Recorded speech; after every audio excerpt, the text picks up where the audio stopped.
Good morning and welcome to Case Arena at Frankfort High School. It's the Clinton County Alumni Volleyball Tournament.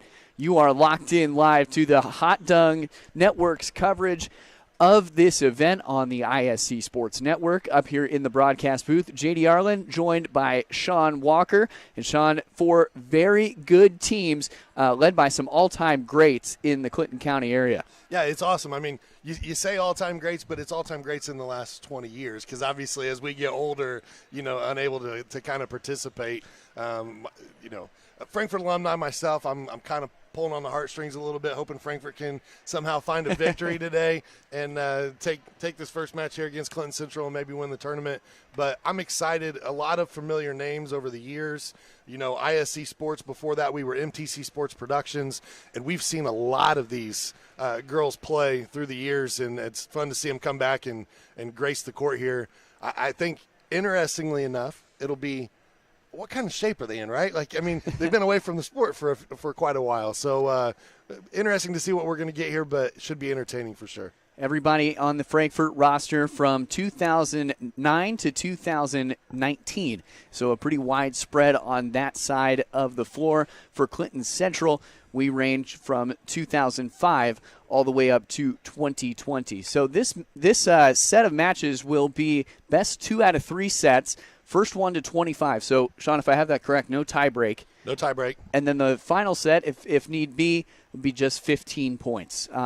So you said earlier before we got here a very competitive matchup between these two squads.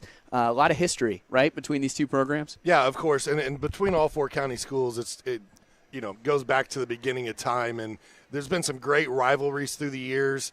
And especially, when you look at historically with the the overall sectional championships and things, Clinton Central and Clinton Prairie are the two that really stand out as far as volleyball programs are concerned. With multiple sectional championships, state finals appearances, things of that nature. It's just been a pleasure to watch over the years these 4 teams battle it out, and you never know what you're going to get. It's just like anything else in these rivalry games. Doesn't matter what the records are when they come into them. You throw them out the window, and they get out there and they battle it out. Clinton Central getting ready to go. Looks like they have most of their starters out on the floor. Frankfort getting ready as well. Some roster changes, so bear with us a little bit today. Coach Kia Rushton for Frankfort, she is actually the Frankfort High School coach, and it looks like she's going to coach this team today and not play. She was listed as a number 24 on our rosters, but she's just going to be number 1 in our hearts today on the sideline. No number on her back today. You can see her in the lower left-hand corner of your screen there having a conversation with Jenna Rockhold of Frankfort from 2019. And we will meet the starters in just a moment. Jenna Rockhold working since graduating in 2019 from Frankfort High School. We have most of their stories here today. We'll be able to share those on air with you. Of course, if you're locked in live on Twitter, we're also on YouTube and on our website, iscsportsnetwork.com. So our 12 ready for action. Line judges today, current players from Frankfort High School. And we are underway. That's Macy Matthews starting off with the first serve there for Frankfort. Macy Ewing was her maiden name. She is Kia Rushton's sister. And an ace to lead things off for the Hot Dogs. 1-zip. Great serve. This one not as good. 1-1 as we change sides. Macy, the daughter of former basketball player here at Frankfort, Brian Buzz Ewing, the niece of Nevin Ewing. Know a little bit of history here, just a little, JD.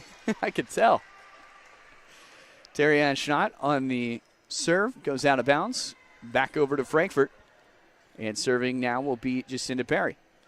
Yeah, for Schnott, she's goes back to 2005. I think she is the eldest on the roster, and that's not trying to make fun of her age there. Obviously, she looks to be in great shape still, and was on a state finals appearance team back in that 2004-05 season. So obviously well-versed when it comes to playing volleyball. A good rally here. Set from Olivis. Over there. Back over the back from Caitlin Laughlin.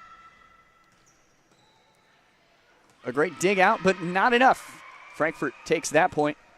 Up at the net was Tanaya Olivius, the 2016 Frankfurt grad, who is at IUPUI now studying computer science.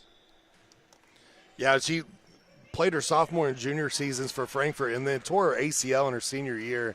It was just kind of a bummer for her because she was looking to be a key part of not only the volleyball team but the basketball team as well. Missed quite a bit of that basketball season her senior year. So good to see her back out here in the alumni game today. Perry with an ace on that last one. It's 4-1. She served again. Olivas back on over. Nice block from Clinton Central. Frankfurt able to respond. And then into the net went Laughlin after a great block. So Kaylin Laughlin, Barentine, that's a familiar name, obviously, over there at Clinton Central. Her and her sister Bailey playing on this year's team. And what's cool is they come from a long history of teachers and administrators, and their father, Kyle, is a superintendent at Shenandoah School Corporation. And so Bailey and Kaylin, both school teachers, kind of following in the father's footsteps. Third ace there for Jacinda Perry, the 14 jersey from Frankfurt, a 2016 grad, a lab analyst for an environmental science lab. Yeah, Perry was pretty good. 419 kills in her career, according to Max Preps. And, of course, you go back sometimes you only get a year or two of stats. But that's what I was able to pull from her. And I remember her playing for this Frankfurt squad in our coverage here on the network. Olivas picks up her second kill of the day. 8-1. Still in game one here, the Clinton County Alumni Volleyball Tournament. Next up, we'll see Clinton Prairie take on Rossville. Then a consolation game between the losing squad from both of those games and a championship game around 1 o'clock as Frankfurt scores its ninth. I love how they switched it up this year, too. And so your championship game from last year is now your second game today. So you have a great opportunity to come out either with a different winner or switching things up as far as how who you have to face today. Definitely a lot to prepare for. These players no stranger to Case Arena. A nice set from Macy Matthews. Back over and into the net goes Davis. Yeah, I'm just watching the game kind of play out here, and you've got, great rotation from Frankfurt. I mean, the good communication. You can hear them talking down there. We're going to get a timeout as Central wants to talk things over. But I saw Tanya Olivas and Kimmy Kingma both right there in rotation where they needed to be. So even if that hit would have gotten over the net, they were in great position for the block. It's no rust early for the Frankfurt Hot Dogs. The Hot Dogs certainly look to be in midday form, a one-day season here at Case Arena. 10-1, again, the first set. Frankfurt 8-3 in the last 11 matches against Clinton Central. Of course, the history goes on before that. As we'll see, we talk things over. And, Sean, we see incredible dominance from Frankfurt in terms of serving. What can Clinton Central do to try to respond to that early serving attack? Yeah, you really just got to go 1 point at a time, but it's going to be communication here, and that serve receive's just got to be a little better. That first pass is crucial in how you receive this, and you can see they're struggling with it just a little bit, so they're on the defensive right away. And now Frankfurt's going to be able to get into their set. They get it to their setter, and an opportunity to kill it across. And Central does a good job of recovery, but then a misplay there. A couple of different free ball opportunities. Goes back on the other side and still serving as Perry. Perry with 3 aces on the day. Yeah, they got to find a way to run her off the service line because she's tearing it up back there right now. I think Jacinda's been playing some club ball somewhere. She looks like she just got up this morning and had been playing every day for the last couple months or something, man. She's in midseason form. And so finally we interrupt the Perry service. Broadcaster jinx. Yeah, that's what happened. That's your fault, unfortunately. Still a 10-point lead for the Hot Dogs. Serving now on the other side is Kaylin Laughlin. Nice dig. Good set there from Matthews. Send it back on over. Ball's still alive. Oh, yeah. What a great play. Clinton Central wasn't even aware. It was just kind of ricocheted off of him, but that's a great play right there. They're going to give it to, on the scoreboard, they gave it to Clinton Central. The service is going to go to Frankfort. I believe it will be Frankfort point. Oh.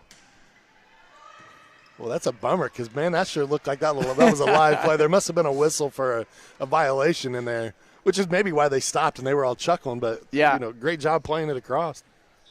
Regardless, it'll be 13-2.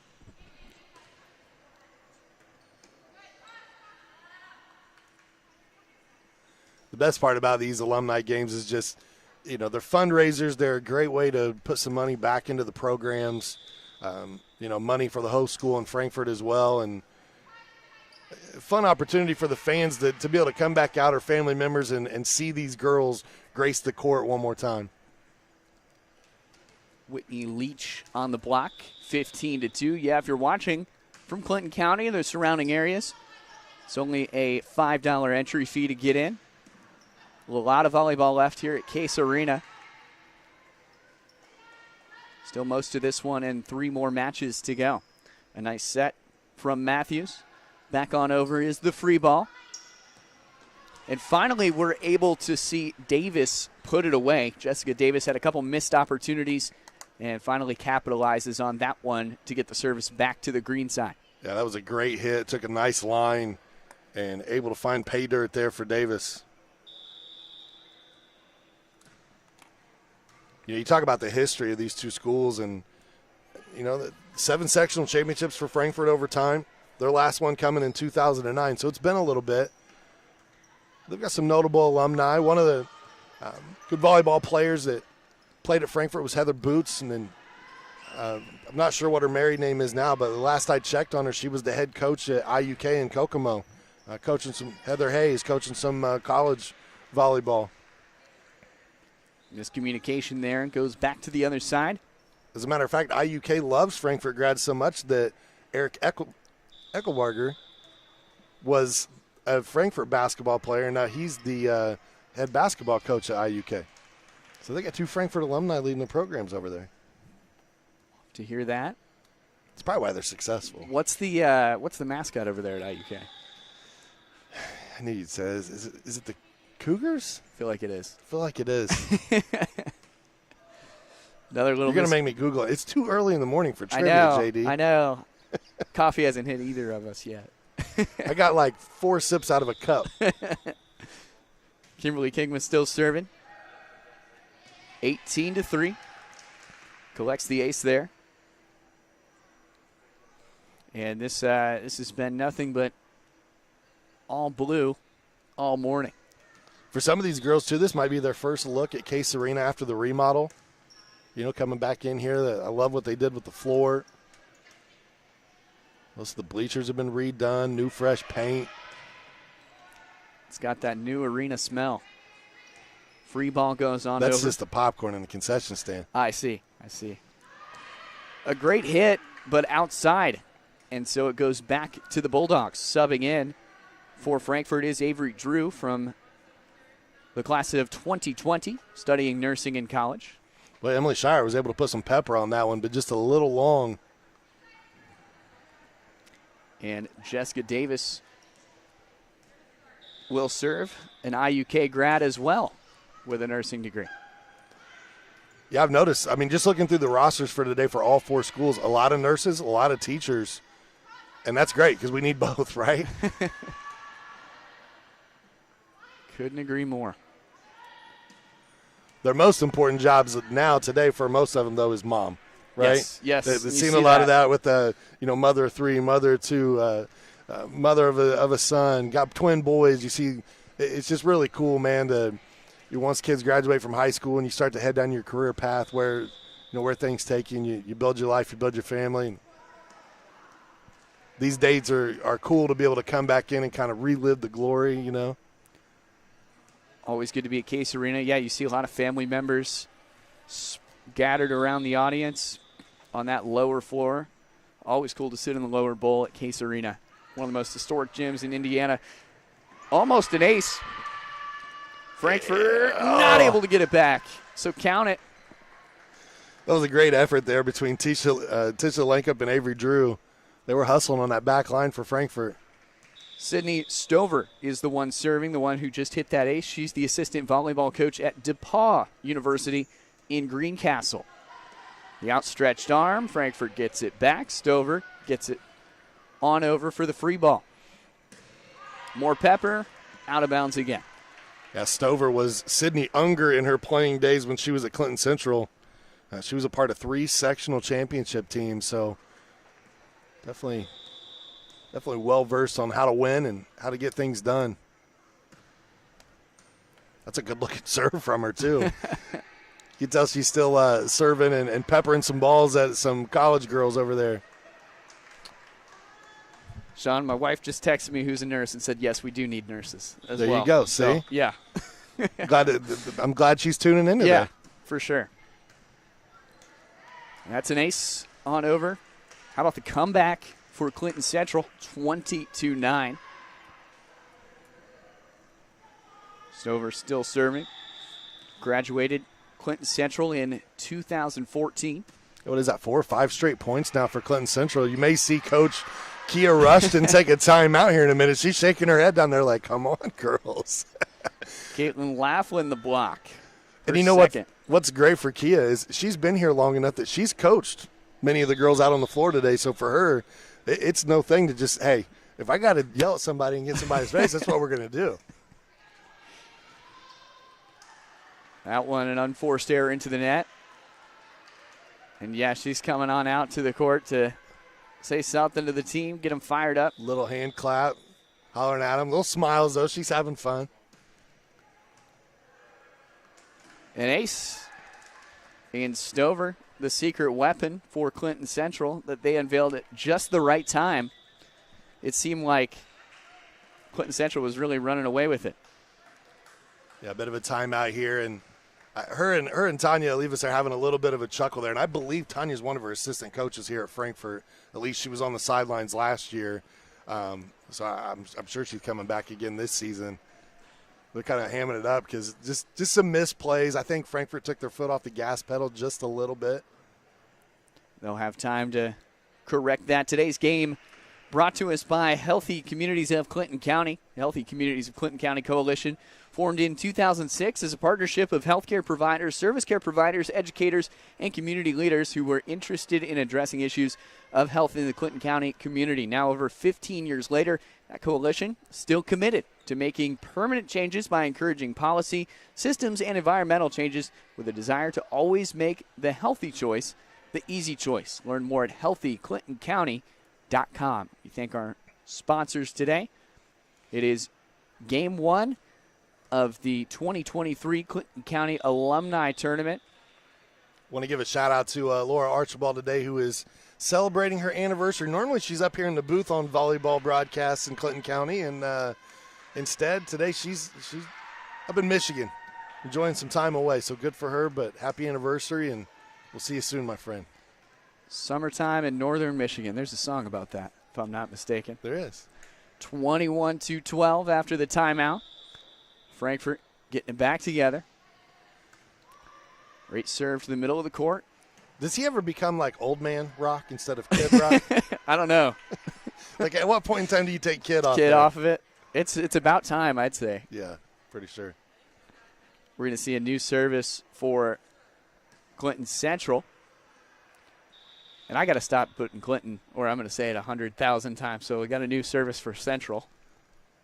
I've been told that's the lingo for the county as well. Call them Central and Prairie instead of including the county name. You know, I've always said, hey, JD, you can say Clinton in front of it a million times if you want, because I get it. You know, you don't have your pass. You don't have the pass yet just in the county. So. Sure. But we'll let that wear off today, since there's going to be a lot of it. It's going to be repetitive in this tournament. Central. Hey, go ahead. It's cool, though, because I learned the hard way. So for a long time, Sagamore Conference, right, we've always had Northmont, Southmont. That's just what it was to Frankfurt. And I was told from North Montgomery fans that they are not from the south side, and that they are North Montgomery. Oh, I learned that the hard way, too. Not to say Northmont. I got chastised after a game, and so I have tried to abide by that and appease their fans. I've also learned it's the Southmont Mounties, not the Southmont Monties. I made that mistake. Yeah, that is true. A big swing. I think things are getting warmed up here. Even better save, yeah, a nice dig, and everybody waking up here at Case Arena. The block, the tip, and the point. Frankfort's within striking distance, just 2 points to go. Again, it's the first to 25, so no tiebreakers today. If they cross that threshold, it's over. Yeah, I like the rules. I like how they just kind of keep things moving. It's fun. It should be pretty quick today. You get 4 great games. Get to see some familiar faces. And I really like Central's effort on the comeback here. That was Jessica Davis again on the kill. I believe that's her 3rd or 4th. She had a few errors early on just trying to find that rhythm and that playing again. But, man, it looks like it came back quick, and she's playing well. A lot of heat on that ball. Tipped up and away. It'll be a Central point, 23-17. About them Bulldogs down just 6 now. I mean, this was, what, a 20-5 game at one point, 20-4? Yeah. Bulldogs down, but certainly not dead. Nice service return. Just read an article that was written, and it named Case Arena as one of the coolest places to watch an event or watch a basketball game is really what the article was about in the United States, and I thought that was pretty cool. Frankfort getting some love. We'll say it's event, not just basketball. Yeah, I mean, like just that. Anytime you can come in here. One of the cathedrals of hoops in Indiana. Not named after Case NH. I got in trouble for that one a long time ago. Everett N. Case, historical figure in Indiana, fixture in this community as well. It's game point, 24-18. A great dig. A last-ditch effort from the Bulldogs. Out of bounds. There it is. And that will be our first set. It goes to the blue team. Frankfort takes it. We're going to step away. We'll be right back here on the Hot Dog Network and ISC. Don't go anywhere. Game 2 when we come back.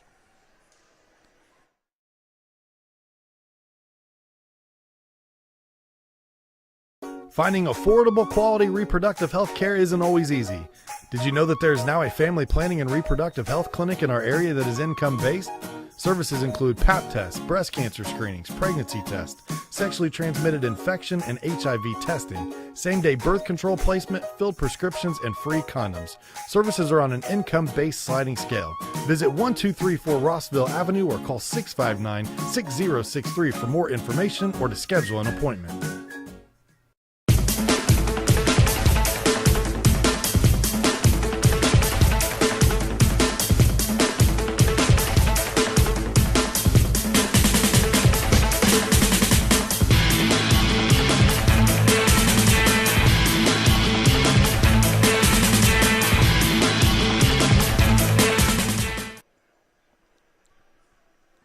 We are back at Case Arena.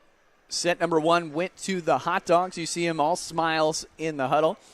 And in just a second, we'll take a look at some highlights from our first game.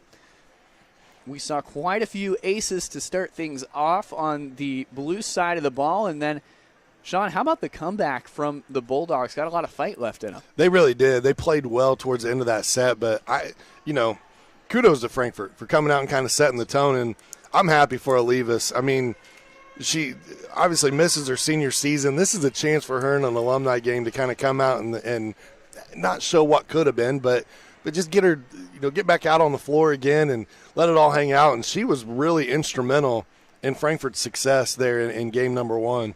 And for good reason, obviously, she's right back out on the floor here for game number 2. Expect a lot of substitutions today as we try to rotate through these rosters, get everyone some play time. Special thanks to our student-led and alumni crew in Garrick Burge, Jennifer Del Toro, Christian Rescon, and Marco Reyes up here in the Case Arena broadcast booth. Everybody together. We got to give a little love to Richard Salih, our director today, and leads the radio TV program here at Frankfort High School. been a great partner of ours with ISC for many years, and awesome to know that after some summer meetings again, we're going to continue that partnership and just keep on rolling into the future.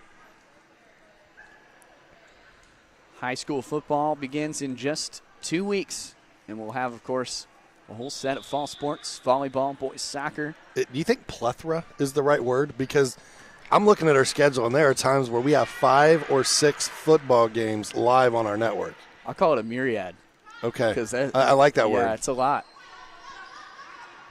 A lot of sports to watch. Subscription is just $4.99 a month. I spend that on Starbucks. You know?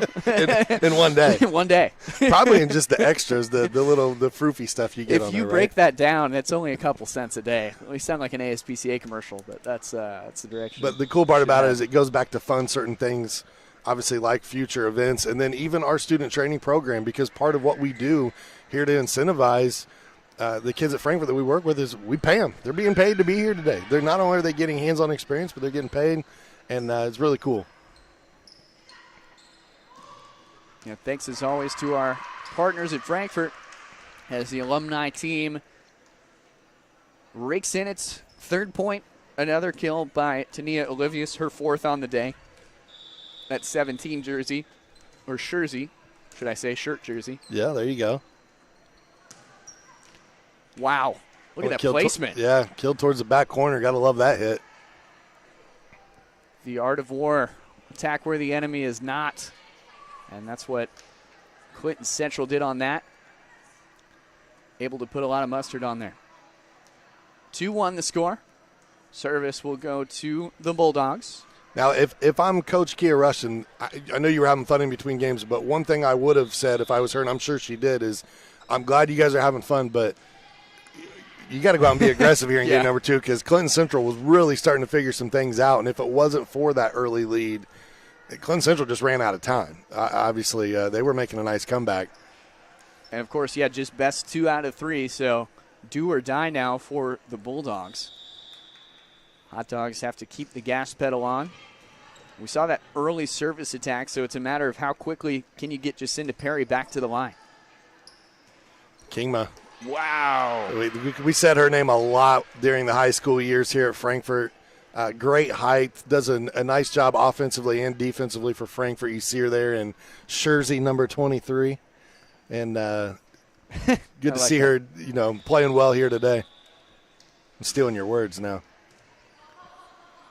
She's had a myriad of good plays today. You sound just like me. You sound good. I'm just trying to follow your lead, brother. That one tapped up and out. Heather Tolson. So back the other way, 5-1. That's Tara Martinez on the service line for Frankfort, and she's a 22 grad here from the Hot Dogs. So recently, she played most recently on this Hot Dog squad. 22-23 season, 14-18, just below 500. Also during her time, went 12-20, 14-14, and 18-13. 19-20. The other thing that's great here today is the volunteers that are coming in to help out, running scoreboards. They have the high school volleyball team as line judges helping out here today and even up in the chair. So pretty cool.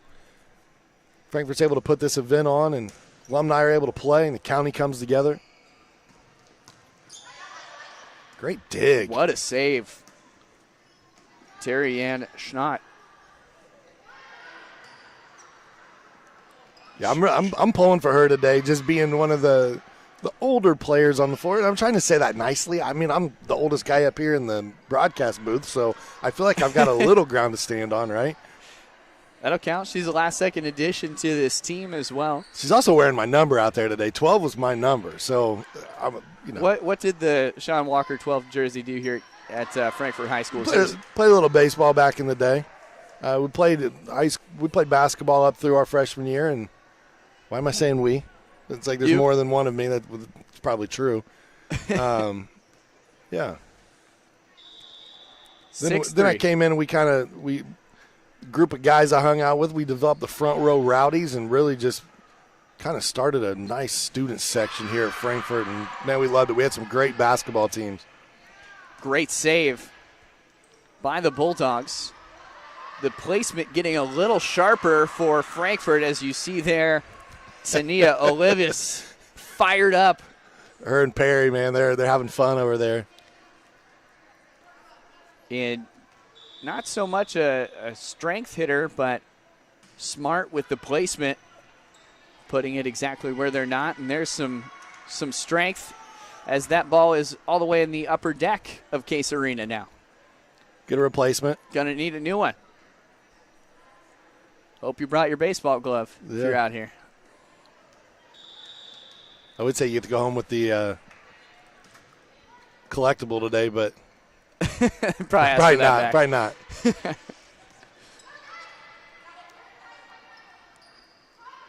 Free ball goes back to the Hot Dogs. You can see the Bulldogs targeting that back line of Frankfort, making them back up and then attacking the net. Clinton Central's doing a much better job here at the end of game one and now in game two of passing and recovery. And love the effort. Again, look at Terry. She's all over the floor, man. Diving. Got to dive for it. 9-3. Still serving back there is Kigma. It was Terry Ann Watkins in her playing days. And man, she got to have some success. That 04-05 team that she was on finished 28-9. They lost in the state championship to Muncie Burris and Steve Shondell. They were 40-0 that year, by the way. Muncie Burris was, and obviously a powerhouse when it comes to high school volleyball. The name Shondell and a coaching staff can definitely strike fear. It's the whole Shondell family, it's right? The dynasty, Purdue, the Ball monarchy. State, like it's yeah. It's synonymous here in Indiana with volleyball. And winning. Yeah, I hope that was the right word I used. It's early again. I'm just pulling things out of the vocabulary. Brain's a little rusty. No, yeah, that made sense. It made sense to me. Yeah, the Shondell family definitely a big part of the volleyball community in Indiana. Boiler Juniors Academy won that national championship not too long ago for their 12U. What's great, too, is a lot of the coaches from the area have either been part of, helped, assisted in that Boiler Junior program. You know, I mean, a lot of the travel, AAU, volleyball circuit, and then they get in here and they really help develop these high school players, and it's been a lot of fun to watch.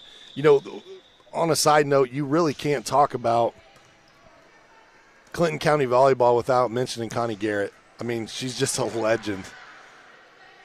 Connie winning, I believe it was 3 state championships with Clinton Prairie back in the day. And I mean, this is before class sports early on, right? They were competitive in the 83, 84, 85 seasons where, I mean, my goodness, they were going up against the Muncie Burris's of the world and they were winning.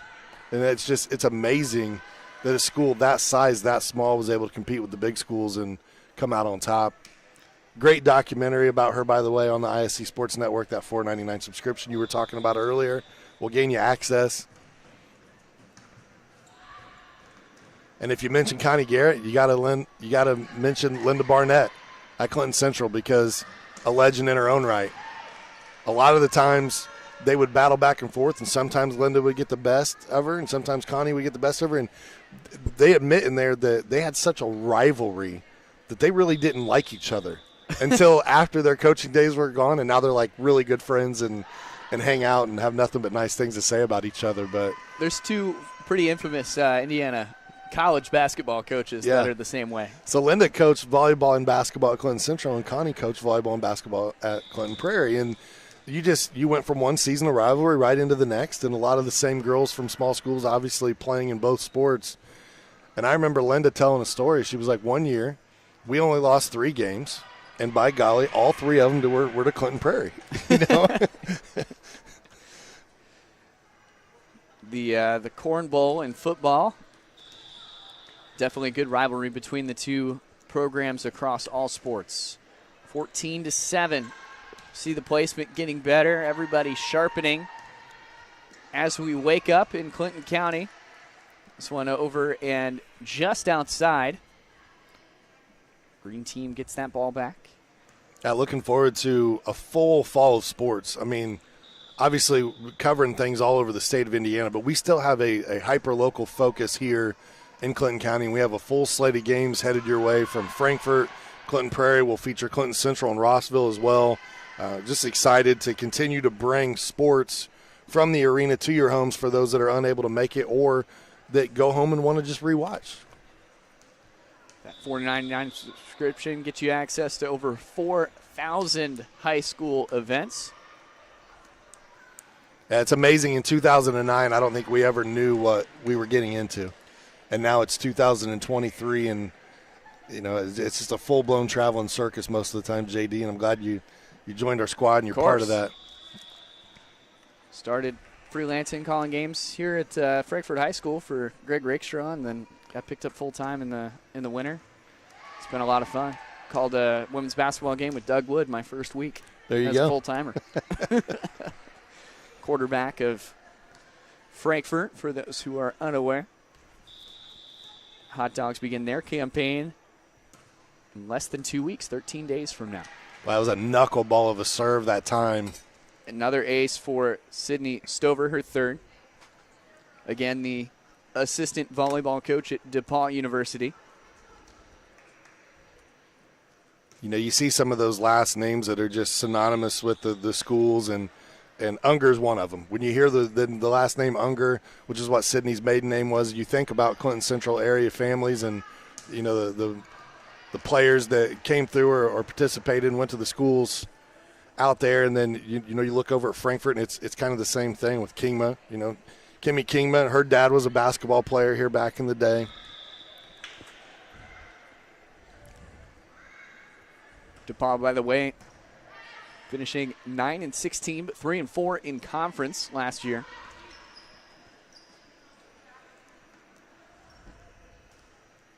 It's one of the coolest things about some of these local games and local tournaments is that you do know them by last name. Good placement right to the middle of the court. The easy set and the easy point for Laughlin as Clinton Central continues to close that gap to now 2. Yeah, much more competitive game, too, here. And Coach Rushton's Timeout. feeling a little bit of the heat and the pressure, and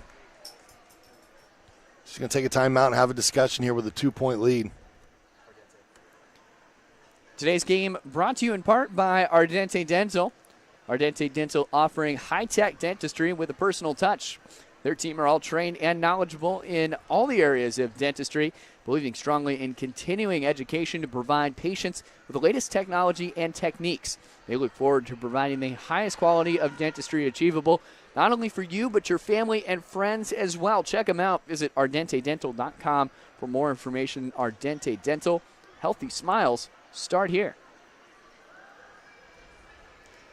And so back into the lineup is Jacinda Perry, the slugger for Frankfort. She's on the back left, so her rotation won't be for a couple of more Frankfort points, but we may see a little more from the service leader today. Still serving is Sydney Stover. Yeah, and I've noticed Frankfort's they've struggled with her today when she's been on the service line.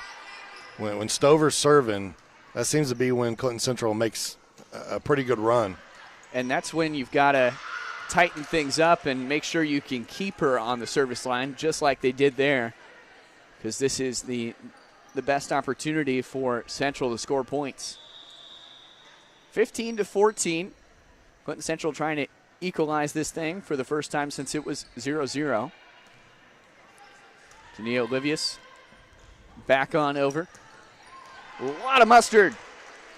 Kaylin Laughlin, 2 blocks, 2 kills today. 15-15 the score. It's a new game. Well, she's putting some pepper on it there from the front row. She's hammered it home a few times. I hope her kindergartners aren't watching today because, man, they may be scared of their new teacher. Viewer discretion be advised. Yeah, recess just got more interesting. That ball's still alive. Tripping up was Abby Henderson. Was almost there in time. Made the business decision to just wait on it. 16-15.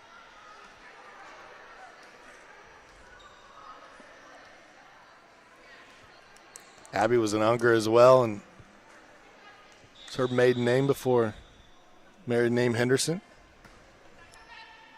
She's married with 3 kids at home.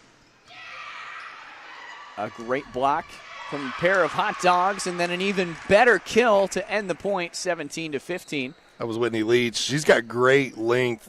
Graduated in 2011. Kind of waiting to see her come alive here on that front row for Frankfort, and that was her first real opportunity to kill one home. Free ball. On over. Would have touched the back line.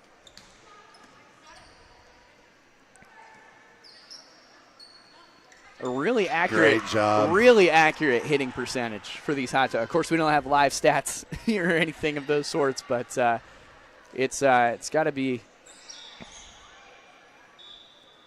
Macy Matthews, Kia's sister there.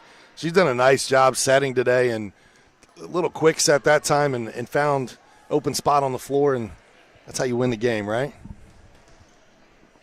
Substitution as Tisha Lankop comes in, the 2012 Frankfurt grad in the back line. She's wearing the 25 jersey as the Hot Dogs pick up that point, 18-15. Leach that time just mistimed her jump a little bit, but with those long arms still able to reach it and get enough on it to get it across. Kingma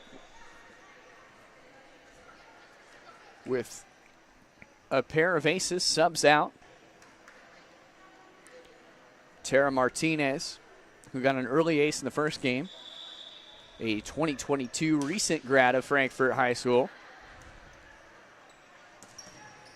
Great block. Wow. Clip that one to Nia Olivius. Yeah, she's having a great showing here today. The brick wall. Welcome to the Olivius block party. 19-16. There's Olivius again with a soft touch this time.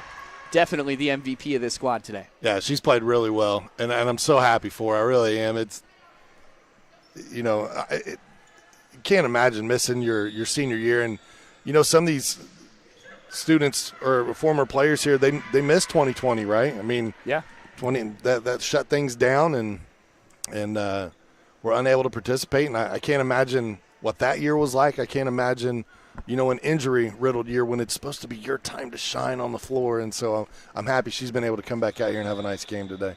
All smiles, Olivius. 21-16. Hot Dogs on a run. Wow, a pair of digs. Save that one. Good backline play for the Hot Dogs, who just can't get under it in time. Intended for Macy Matthews. Yeah, Tara Martinez couldn't get enough there to get it to Macy and made her work. Tough on the knees. This one goes over the net. Perry gets the first touch, sending it over to the back line. Stover. Swing from Sagers blocked. 22-17. 3 points to go for the Hot Dogs.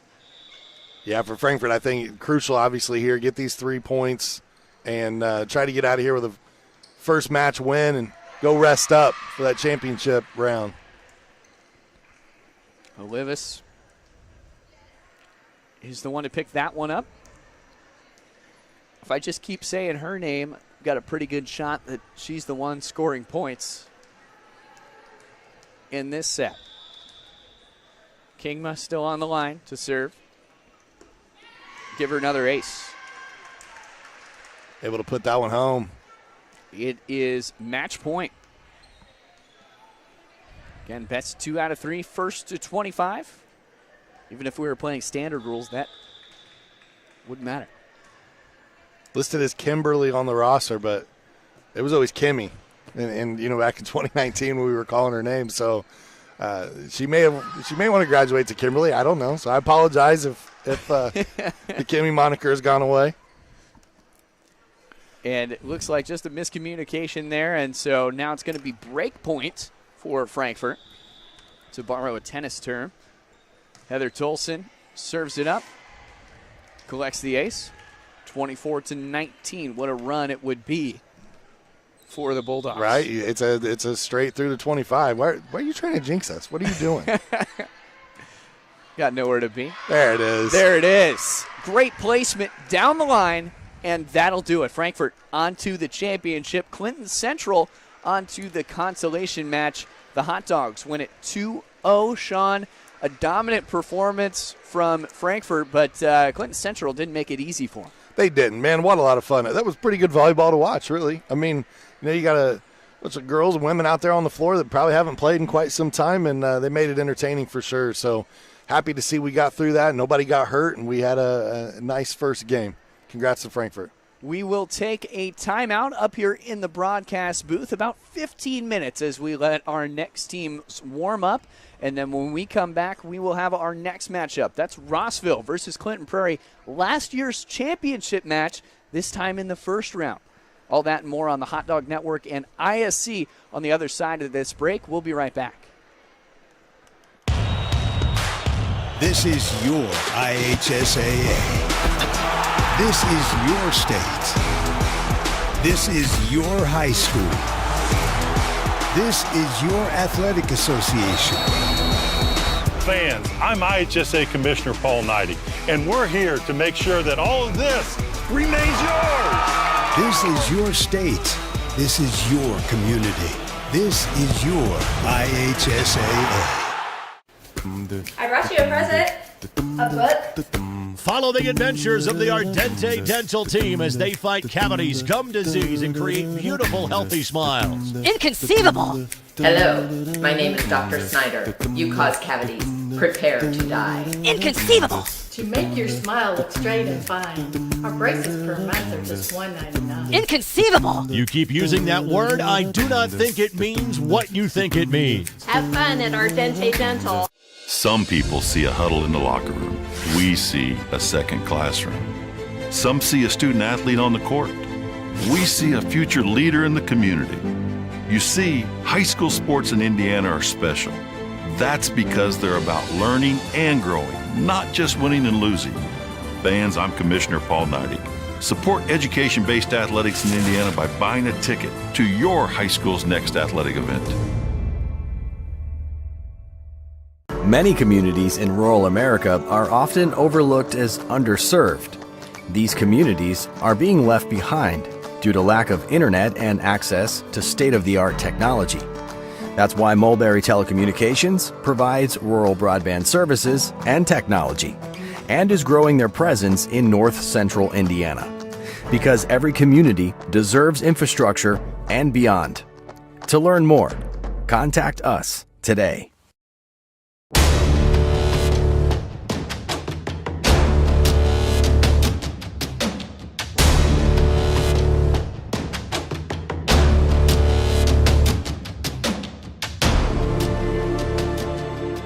Mulberry Telecommunications is proud to announce the next generation in awesome, Mintel TV. With the Mintel TV streaming app, you aren't confined to just your TV, but you need two things: high-speed fiber internet from Mulberry Telecommunications and a Mintel TV subscription. Available on Roku, Fire TV, Apple TV, Android TV, and more, with features that include Cloud DVR, Restart TV, look-back options, and pause live TV. Mintel TV is definitely the next generation of awesome. Current customers, call 765-296-2885 for your free upgrade. New customers, visit Mintel.net to sign up today.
We are back in Case Arena for match number 2 here at the Clinton County Volleyball Alumni Tournament, and this is an extra special one because it's a rematch from last year's championship.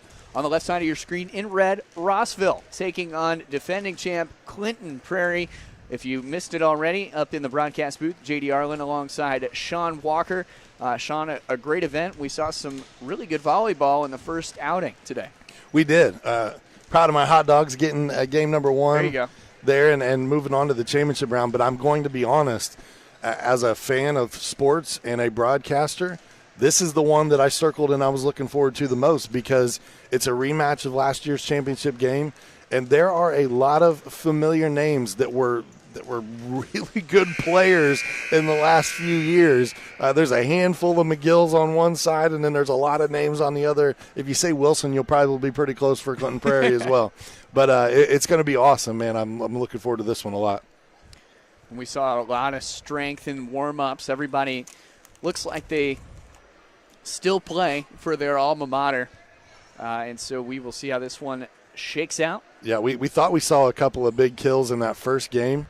I can tell you that just watching warm-ups in this one, we saw some hot heat coming from above the net. Man, look out, because I was watching Clinton Prairie warm up, and I saw Abby Clark, Kylie Mash, and Jade Mulvaney, 3 names that were called a lot over the years on ISC Sports Network, and it doesn't look like they have any rust at all. I'm absolutely killing the volleyball, so heads up on the other side of the net. So we get set to go here at Case Arena. So here's one of the cool inside stories, right? So Coach Kia Russian at Frankfort, Coach Kathy Martin at now Clinton Prairie are the two that kind of spearheaded this alumni tournament, right? They're the ones that kind of organized it and helped get everybody together. Well, up until last year, Kathy Martin was an alumni of Clinton Prairie, but she was the head coach at Rossville. Well, she left her post at Rossville and will now be in her first season as the head coach at Clinton Prairie this year as the volleyball program.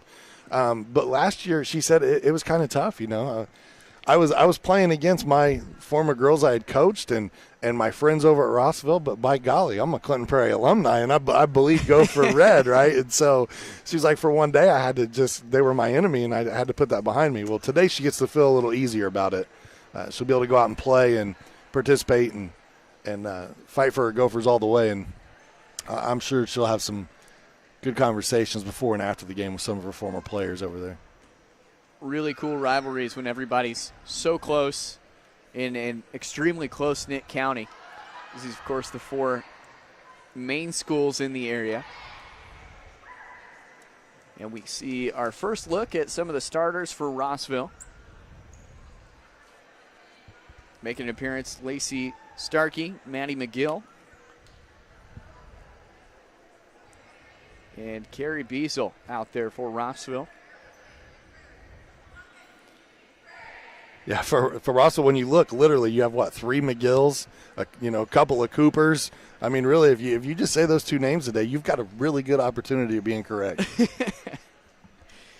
And there is our Clinton Prairie starters. They're wearing the black shirt jerseys. We'll call them jerseys. Abby Holliker in 44. Number 40 is Tabitha Lane. 39 is Caitlin Osler. Osler, a 2011 grad. Purdue grad as well. Went to Butler after Purdue. Works as an ER physician's assistant. I'm glad you knew what that was. She abbreviated it, so I just put it exactly like that. I would have literally said ERPA. It's, emergency room physician's assistant or emergency room public address announcer. There you go. A little more training for the former. Coach Kathy Martin getting the serve first for the Gophers. Great placement. A soft touch and in for Carrie Beasel. We think that's who that is. A late addition to this roster. No 36 listed, but we saw Carrie Beasel get added, the 2011 grad from Rossville. And a really strong serve. A nice return, but just not enough juice on it. Caitlin Osler there, but got a bad spin, and so the first ace of the day goes to Addie Cooper. Yeah, Rossville coming out hot. Maybe a little chip on their shoulder from last year's defeat. What was a heated back-and-forth matchup, and so far, man, Cooper. Man, how about that? The Hornets getting it done. Stinging. Early. Here's Cooper again. Cooper, a 2020 Rossville graduate, studying at IUK, getting a degree in nursing, hopes to go into labor and delivery nursing as there's a block, and Rossville leads 4-zip. Yeah, Brinsley Cooper, a nice block there at the net. 4-0. Really nice serve. There's Swung on Mulvaney. hard. Yeah, Mulvaney got it over with authority, and really nice rally. Tipped back up and over. Here's the free ball. What's Rossville going to do with it? Place it right in the dead center and pick up their 5th point. Wow, I'll tell you, Tabitha Lane Molberg, man, she's hit the floor. She's a 2005 graduate, and she's hit the floor 4 times in the first 5 points. Not easy on the knees. This one's out of bounds. Clinton Prairie getting their first chance to serve it. 5-1 the score. Addie Cooper picked up 2 aces, by the way, during that last service set. Want to send some heartfelt condolences and well wishes to Angie Schilling, former player at Clinton Prairie, former head coach at Clinton Prairie, still a current teacher. She lost her father this week. She was supposed to be playing in this game today, and unfortunate events, obviously. So just want to let her know our thoughts and wishes, or your well wishes, are with her family today. As Clinton Prairie responds, 5-2. 5-2 on the back line. Addie Cooper was there, but just couldn't get enough lift to have anybody else do anything with it. So 5-2, and Clinton Prairie coming back. Obviously, Clinton Prairie the favorite in this tournament, as I jinxed them. Kathy Martin diving, but not fast enough. Subbing on in for Rossville is Rena Goris, a paralegal at the Clinton County Prosecutor's Office, and an assistant coach for Clinton Prairie, playing for Rossville. Yeah, the crossover again. I have a feeling that she might have followed Coach Martin over. I don't know that 100%, but I feel like she was able to take quite a bit of her staff and kind of just transplant it from the Rossville area over to Clinton Prairie. She will stay out there as we see a new service for CP. Big time swing and just wrong place at the wrong time was Addie Cooper. And so serving again with a score of 6-4 is Kylie Mash. Coach Kathy Martin won a sectional championship while she was at Rossville in 2021. So she's kind of beloved on both sides of the floor. Not necessarily today, but, historically speaking. How about the outstretched arm there of Hannah Wilson into the great placement of Tabitha Lane? Hit that free throw line where no one was standing and picked up the easy point to put it within 1. 6-5, Rossville in front. Clinton Prairie making a comeback. They have won 5 of the last 6 points. But look at the girls hit the floor in this match, man. I mean, it looks like a regular knee pads season optional, game. But my goodness, they needed to find like a therapeutic massage specialist in between games and have to hit the ice bucket. You hear that, massage sponsors? We want you. There you Clinton go. County. 6-6. Here in game 1. Make that 7-6 with Rossville in front. Lacey Starkey, one of the starters for Rossville, a nursing major at IUK. There's a big swing from Jane Mulvaney, but just not in the right place of the court. Mulvaney had such a great career at Clinton Prairie and then went and played some college volleyball as well. I believe she's teaching now, but yeah, teaching and coaching 4th and 5th grade volleyball at Green Meadows. So right here in Frankfort. Good to see her stay in the community and give back. Up the top, and that fatal flaw for CP coming out again. Kylie Mash just not tall enough to get it over the net. Yeah, you're seeing just a little bit of mistiming, and that's part of what the warm-up phase is going to be, right, is trying to figure out the sets. I mean, none of these girls have really played on the floor together as a group collectively, and so knowing your spots, there's a lot to this game. It's a lot of song and dance, and I'm amazed at how good of volleyball we've seen today, given that fact. And, I mean, Sean, look at the difference between the beginning of the last match we watched and the end of the last match. I mean, it looked like two different events. For sure. So as those cobwebs come off, it's 10-7, Clinton Prairie to serve. And that's a lot of subs ready for CP. The entire bench on their feet, ready for action. That was Hannah Wilson on the serve there, 45 for Prairie. She is one of the twins. We got Hannah and Hadley here today, wearing 45 and 46. I'm glad that they put their jersey numbers back to back. They look identical and all that fun stuff. Almost everything is identical here on this roster. Grad year 21-21. What they're doing now, Ball State Study Nursing. The next column, Ball State Study Nursing. There you go. Printer didn't get stuck. It's I believe in that Wilson family. They have 2 sets of twins. Quite a few kids in the Wilson family, and I believe there are 2 sets of twins. Tabitha Lane serves it off. A nice and easy floater back to CP. Clark did a good job staying out of the net, or Holliker now, I'm sorry. I'm so used to the maiden name call here. Holliker willed it over. Dug away by Rossville. Down into the center of the floor. And it seems that's an area where Clinton Prairie has had trouble returning it, as Katie Taylor targets that midsection of the Frankfort front court. 12-8. Rossville in front. They're the home team, by the way. We weren't quite sure who would be home and away. And just a missed timing there for Abby Holliker. You know, that a great start here for Rossville. They got the lead early and applying pressure here to the Gophers, trying to avenge last year's loss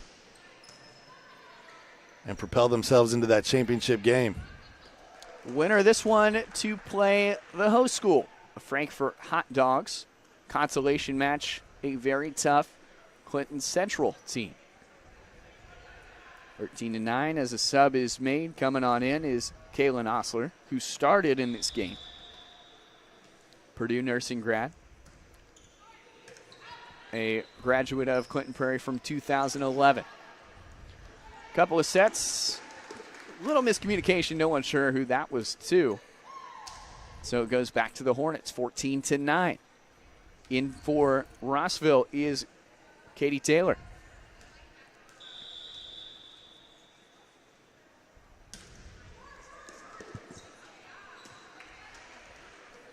Near collision there. I'm so amazed that volleyball across the board, that there's not more of that. But it's all, communication and knowing your spots and what zone you're supposed to cover.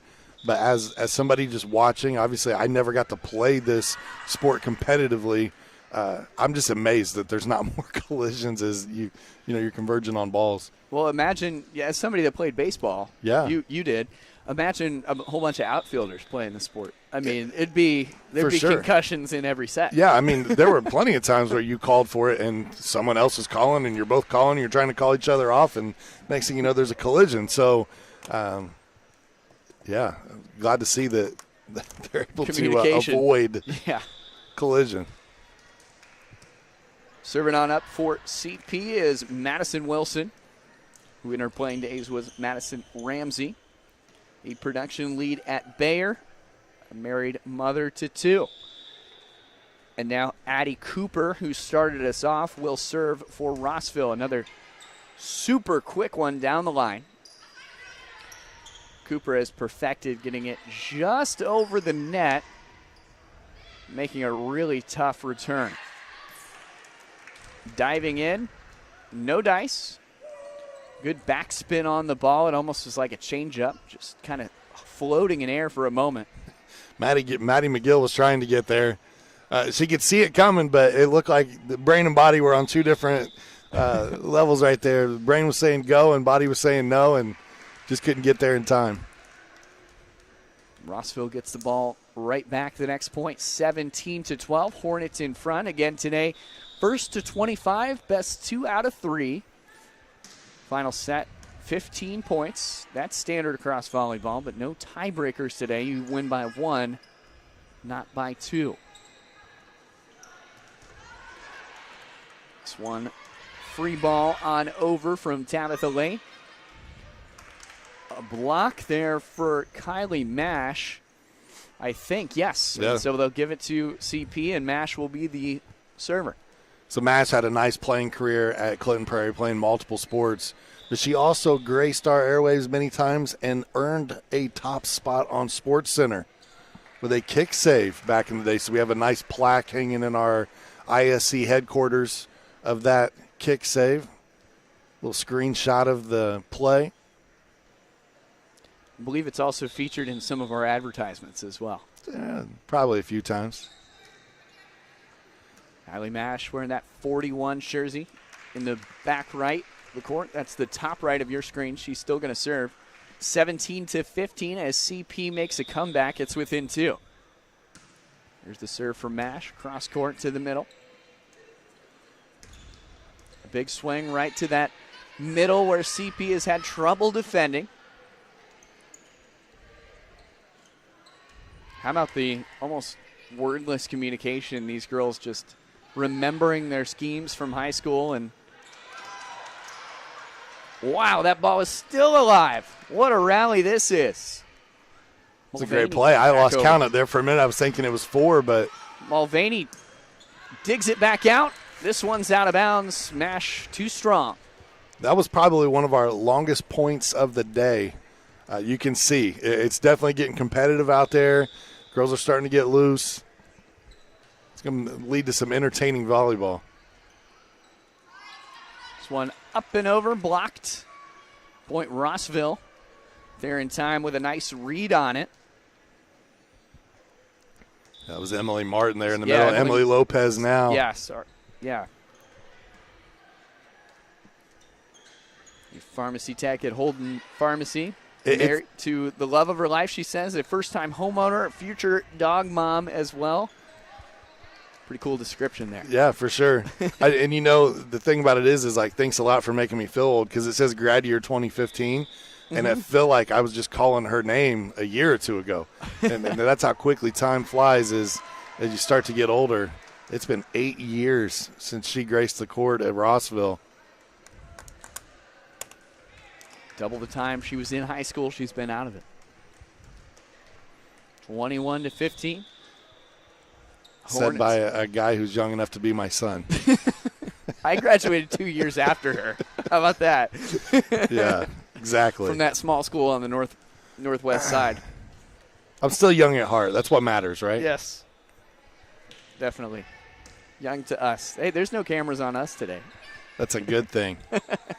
You definitely have a voice or a face for radio, my friend. Yeah. I'm just kidding. I didn't want to break out the khakis today, but I wasn't sure. There's a big swing. Yeah. 23-15, and that front line of Rossville formidable. Only 2 points away from a first set victory. Yeah, I believe that was Lopez again there. The big right-handed swing and found pay dirt. Look at these Hornets putting it on the Gophers early.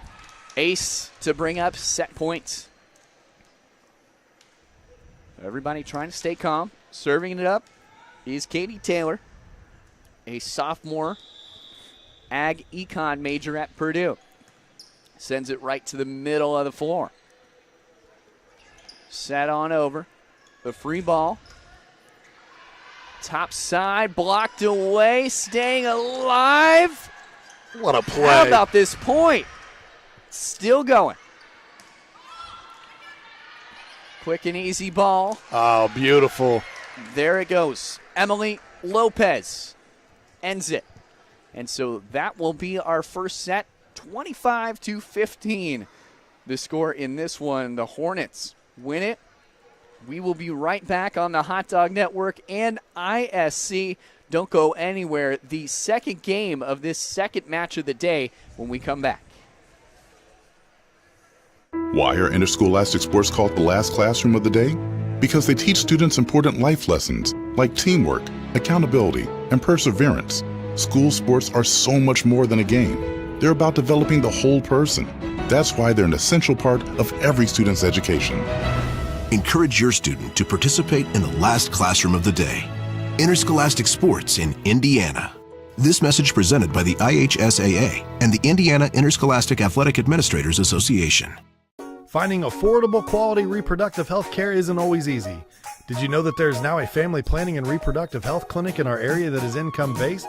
Services include Pap tests, breast cancer screenings, pregnancy tests, sexually transmitted infection and HIV testing, same-day birth control placement, filled prescriptions, and free condoms.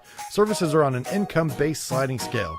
Visit 1234 Rossville Avenue or call 659-6063 for more information or to schedule an appointment.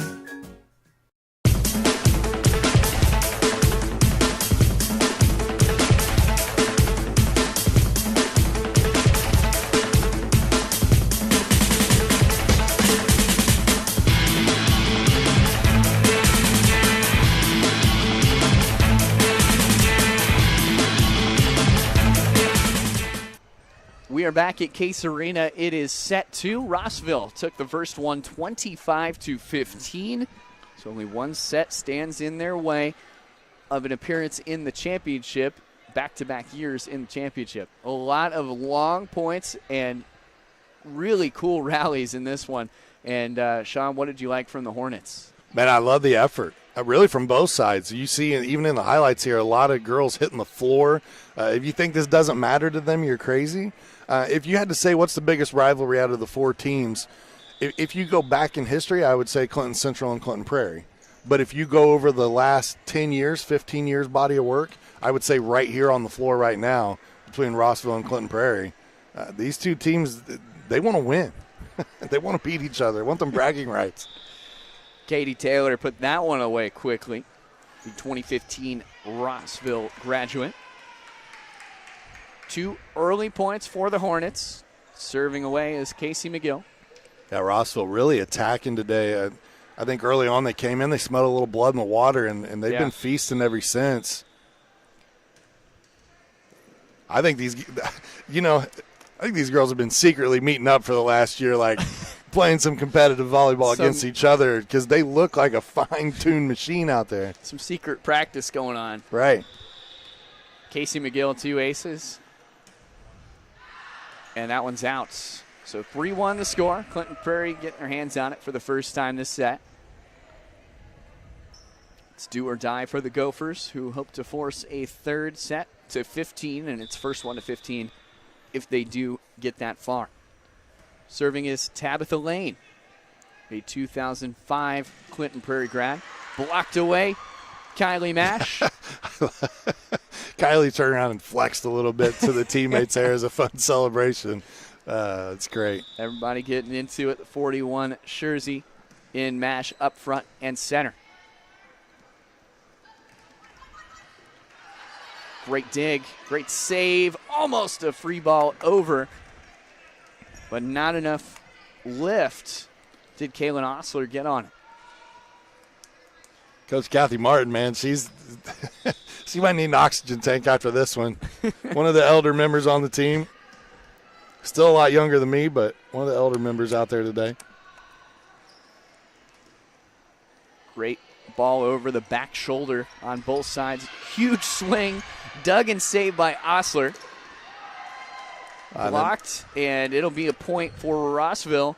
31, Lacey Starkey up there. Give her the block. So that was Shelby Hamilton Orange. Shelby Orange when she was in high school. So Laura, who's normally on our broadcast and works for Healthy Communities of Clinton County, that's Shelby's mother.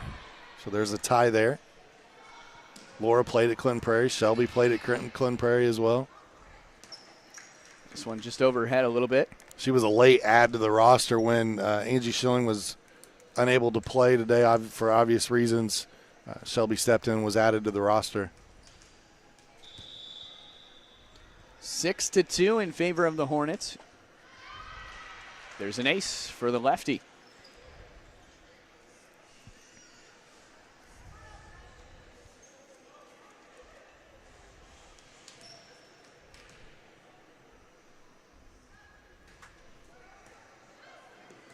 Another point for Rossville, yeah. All over the place. And that's Katie Taylor. 2 back-to-back service aces, 7-2. You know the best part of the day? It's the smiles, right? Those up-close camera shots that we're getting, it's all the smiles. It's the girls out here having fun. I'd love to be able to come back out and put the cleats on and play, but I'm telling you right now, if I got a hit, I don't care how far it went, it's going to be the longest single. You had to bow out of the golf outing recently. I did recently, yeah. I'm going to be a scrapper's dream when I pass away. If they cremate me and melt me down, man, I'm worth some money. I'm probably worth more dead than I am alive at this point. No, but all kidding aside, man, getting old's no joke, so.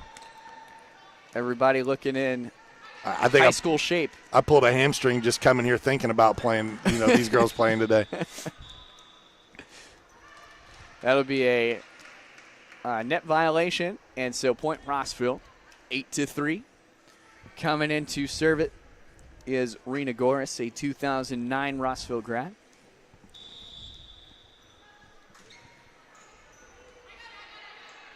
A nice set. You hear the communication start there as Shelby Hamilton got it on over.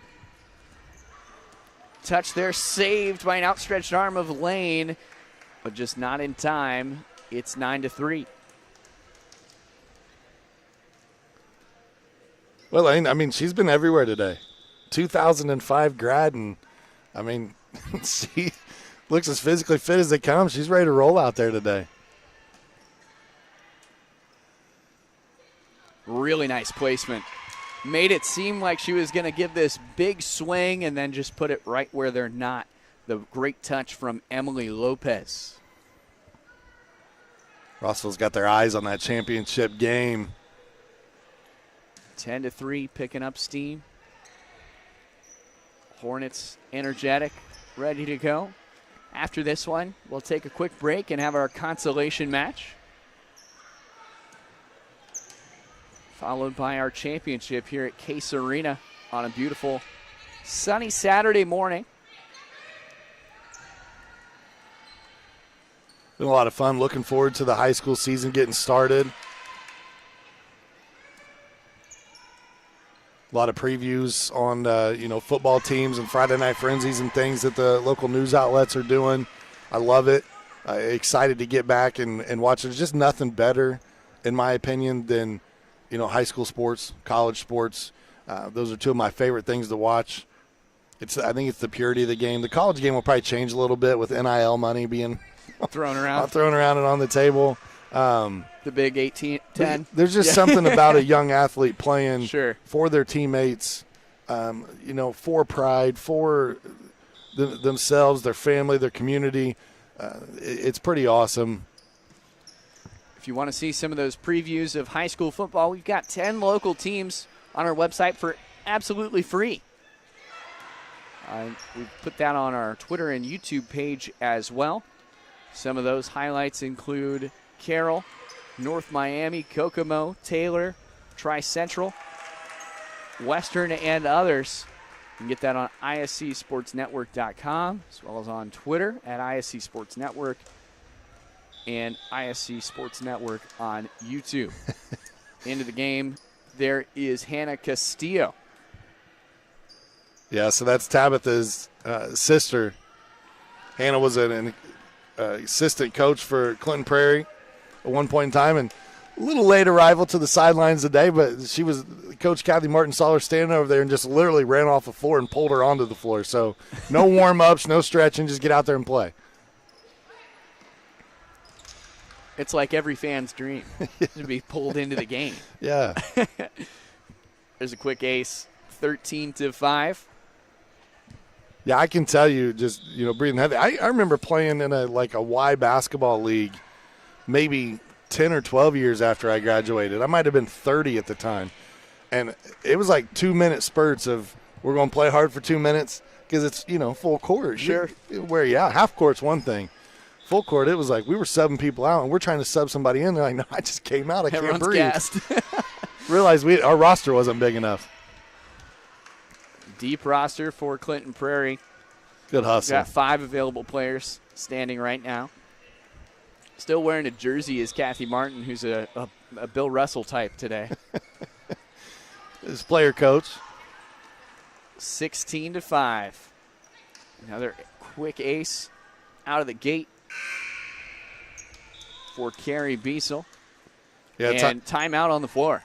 And this is probably more of a breather than anything. It's just, hey, everybody come over here and catch your breath. Let's get a second win. Today's game brought to you in part by Mulberry Telecommunications.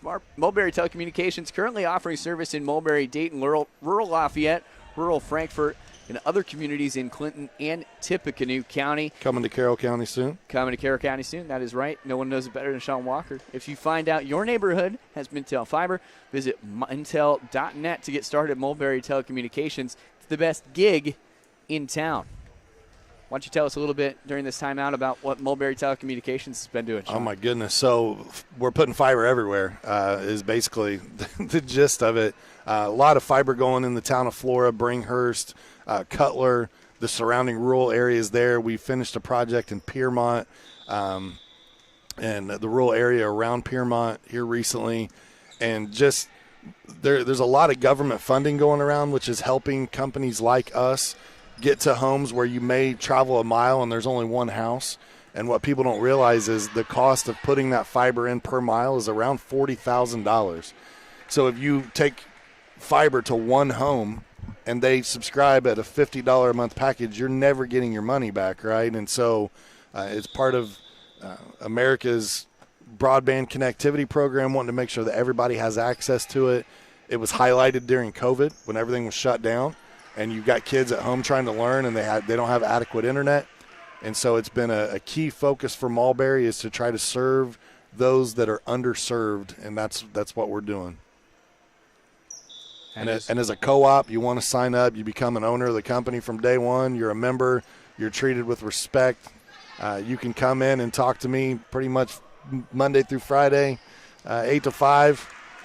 You ever have trouble, we're right there to help you. So it's a great thing. How's that for a PSA? I loved it. There you go. Yeah. Mulberry Telecommunications office, also the ISC International headquarters. It's one of my 4 jobs. I see Sean every Monday. 18-7 as this one goes in the net. Serving for the Hornets, the 28 jersey of Sydney Rapley, who lives in Rossville with a husband and a daughter, a 2011 grad of the Hornets. Correction, serving is Maddie McGill, the 2015 grad, works in Lafayette for a property management group. Great communication, even better block. The Hornets, led by Addie Cooper, getting up and getting that ball down. 19-7. Hornets flying away with this. Really impressed with Rossville today and how well they are playing as a team. I mean, I'm telling you, I think you could take this group of girls and put them up against a team that's been practicing every day for months, and it's going to be competitive. They're playing really well. Maddie McGill with an ace on that last one, 20-7. Yeah, making them get low. Hadley Wilson had to go all the way down to dig that one out of trouble. Are you quoting Little John on a Saturday morning this early? Get low? Get low. That was last night. I haven't thought about Little John in about 8 hours. Yeah. You were here before me this morning, so yeah. you obviously got enough sleep.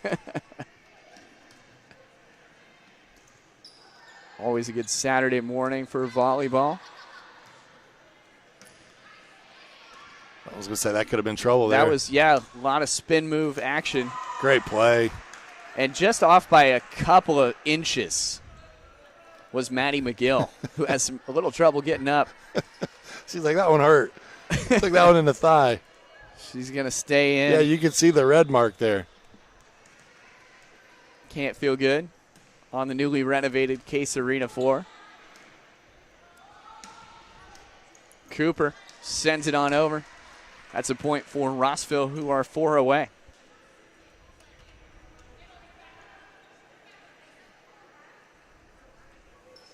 Yeah, 21-9. Never really honestly dreamed that it would be that wide of a margin. When I looked at the rosters today, I could tell. I was like, hey, Rossville and Prairie, they're really fired up to come in here and go after this championship. But Rossville's squad has been just fantastic.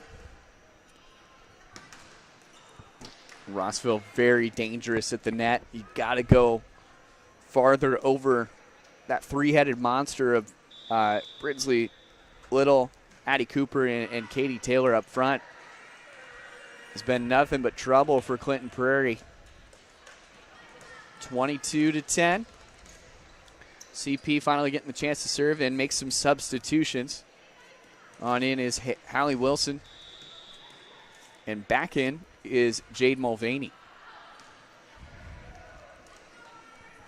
This one up and over, 23-10. 2 points away are the Hornets. Coming on in, the 31 jersey of Lacey Starkey.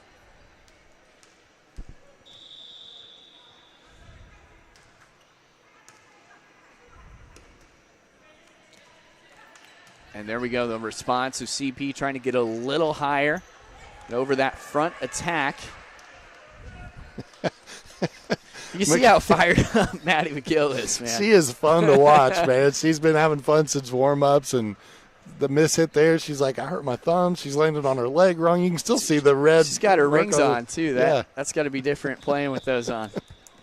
Hey, look good, play good, you know. Sure. She might regret that if her fingers start to swell up a little bit here later on, but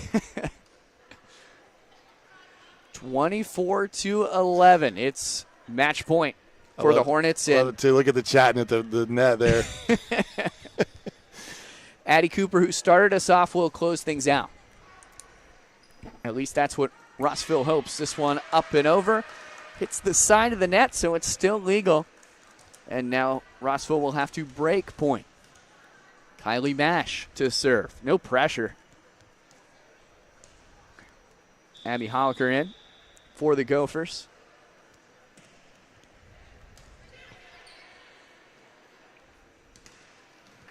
Blocked and performing when it counts is Clinton Prairie. Yeah, Holliker and Mulvaney both there that time in rotation. I don't know that it had enough elevation to get over anyway, but they definitely were in the right place at the right time. That ball stays alive just barely. It's another CP point. That was great work right there from Holliker, man. It ricocheted off of her once, and then she was able to play it and keep it alive, give the Gophers a fighting chance here. Abby was a great athlete. She actually did not play volleyball her senior year at Clinton Prairie, wanted to focus on other sports, and I believe was a track athlete at Purdue, if I remember correctly. So went to Purdue, got an education, had a college career, and it's a great school, Sean. Yeah. Now has her own company, Nickel Plate Consulting, I believe is the name of the company.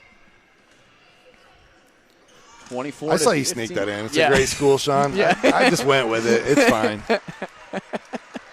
IU guy, Purdue guy, whatever. Synergy. And I think that'll be it. Timeout. Oh, a timeout. Okay, yeah, because they said that was in, or they said it was just out of bounds, and so Clinton Prairie to serve a minute to talk things over as Rossville tries to close this thing out and punch their ticket to the championship match. Yeah, Rossville sideline said, I'd seen enough, got up, called a timeout. Let's go. Rally the troops. One more point. How does Clinton Prairie perform mistake-free, for the next 9 points? Yeah, it's a tough hurdle to come over. Sometimes hills are just too tough to climb. I'm not saying it's impossible, but You're telling me there's a chance. The way Rossville's played today, yeah, it's minor. Probably plus 3,200 betting odds right now. I don't think this one's on FanDuel. Okay. There's a block of the net. Hey, it just went down, though. Now it's at 3,000 even. 24-17.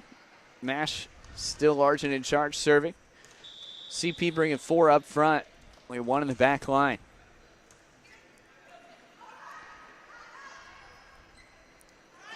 Set on over. Into the net.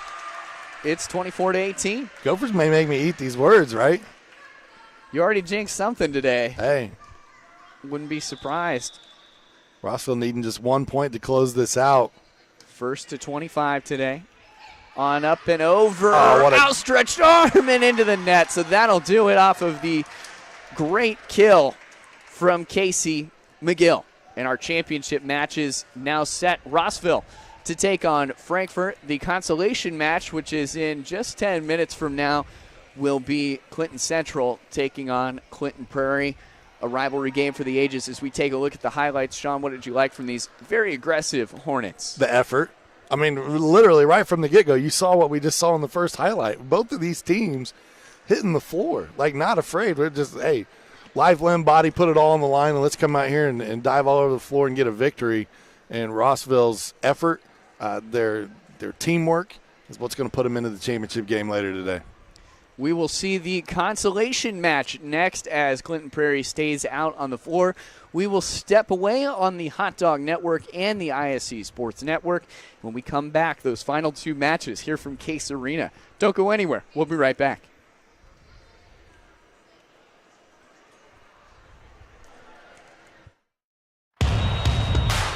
This is your IHSAA.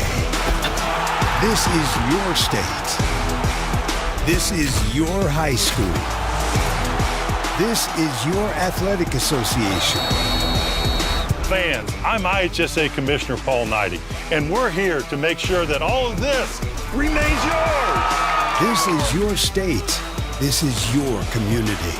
This is your IHSAA. I brought you a present. A book. Follow the adventures of the Ardente Dental team as they fight cavities, gum disease, and create beautiful, healthy smiles. Inconceivable. Hello, my name is Dr. Snyder. You cause cavities. Prepare to die. Inconceivable. To make your smile look straight and fine, our braces per month are just $1.99. Inconceivable. You keep using that word, I do not think it means what you think it means. Have fun at Ardente Dental. Some people see a huddle in the locker room. We see a second classroom. Some see a student athlete on the court. We see a future leader in the community. You see, high school sports in Indiana are special. That's because they're about learning and growing, not just winning and losing. Fans, I'm Commissioner Paul Knighty. Support education-based athletics in Indiana by buying a ticket to your high school's next athletic event.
We are back for match number 3 at Case Arena.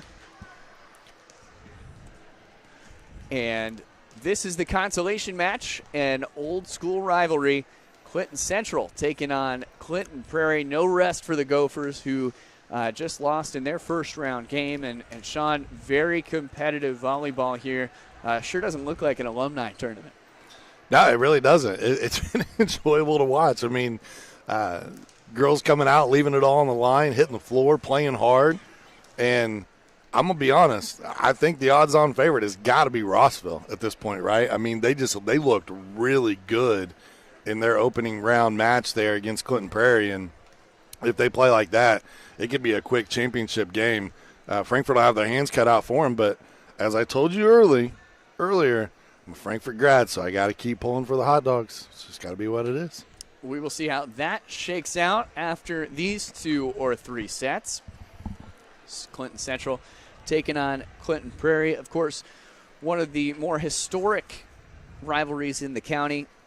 Clinton Prairie 9-5 against Central in the last 14 years. That is the maximum amount. The Max Preps would let me go back. 9-5? 9-5. Today's work. It's pretty good. Dolly Parton wrote a song about it back in the day. 9-5. I got it. I got the joke. Yeah. Did you know if you look at the Wikipedia for that, she's on nails for the song? She was I can't do it into my mic. I don't have the nails for it, but yeah. Hashtag dad jokes. Got them all day long whenever you want them. Oh, thanks. Endless supply. We got good volleyball ahead. You know how to tell when it's a dad joke, right? Ain't no bad joke like a dad joke. It's apparent. Ow. Slap the knees. It's early morning Saturday. What do you want? Yeah. What do you want from me? It's like Get back to volleyball. Why are you quit detouring? It's like JD. ISC after dark, but it's during the daytime here at Case Arena. And Sean, we saw a big performance. Don't forget about Clinton Central's number 11, Sydney Stover, formerly Sydney Unger, who is the assistant volleyball coach at DePaul. I have marked down that she got 3 aces, but I feel like it's more Stover really hard to stop for the Hot Dogs, as Clinton Central almost came all the way back in their first set. Yeah, Kaylin Laughlin, Jessica Davis, Sydney Stover, and Terry Ann Schunat were definitely the focal point in that first match of the day for Clinton Central. They helped lead what was a nice comeback at the end of game 1, and then a competitive game number 2 for Clinton Central. And so we'll see if that trend can continue. But watch those girls especially, and maybe they'll get some help out there today. And, Clinton Prairie has a chance from going from champion last year to 4th place finisher this year if they don't come out with a victory here in the consolation game. A lot can change in 365 days. This event, you know how long this event's been going on? This is the second annual, so it's annual. A newer event, and we're starting to see more of it across the sports here in Clinton County. They've had the Clinton Prairie basketball alumni game that they did, I believe, 1 year now. We covered that last year. Frankfurt's done it for some time, but they usually involved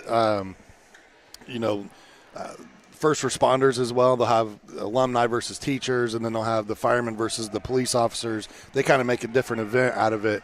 But it's cool to see that the county's coming together here and kind of putting some on. I thought a long time ago what would be really, really cool is to go back and find, and obviously you'd have to do games that were, in recent years, obviously due to age and things of that nature. But let's say there was a game in 2010 that was controversial, came down to the wire, a key member was hurt or something and wasn't able to participate.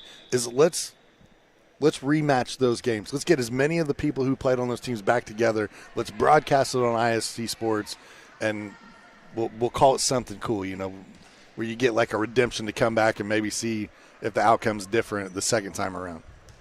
Everybody always talks about those all-time matches and, right. What would happen. And, yeah, Can you imagine if we would have had this guy that day or this girl that day? And yeah, it certainly adds to the age-old debate. Well, if I was healthy then right. would have had a different outcome now. 2-2, even matchup for CP and Clinton Central.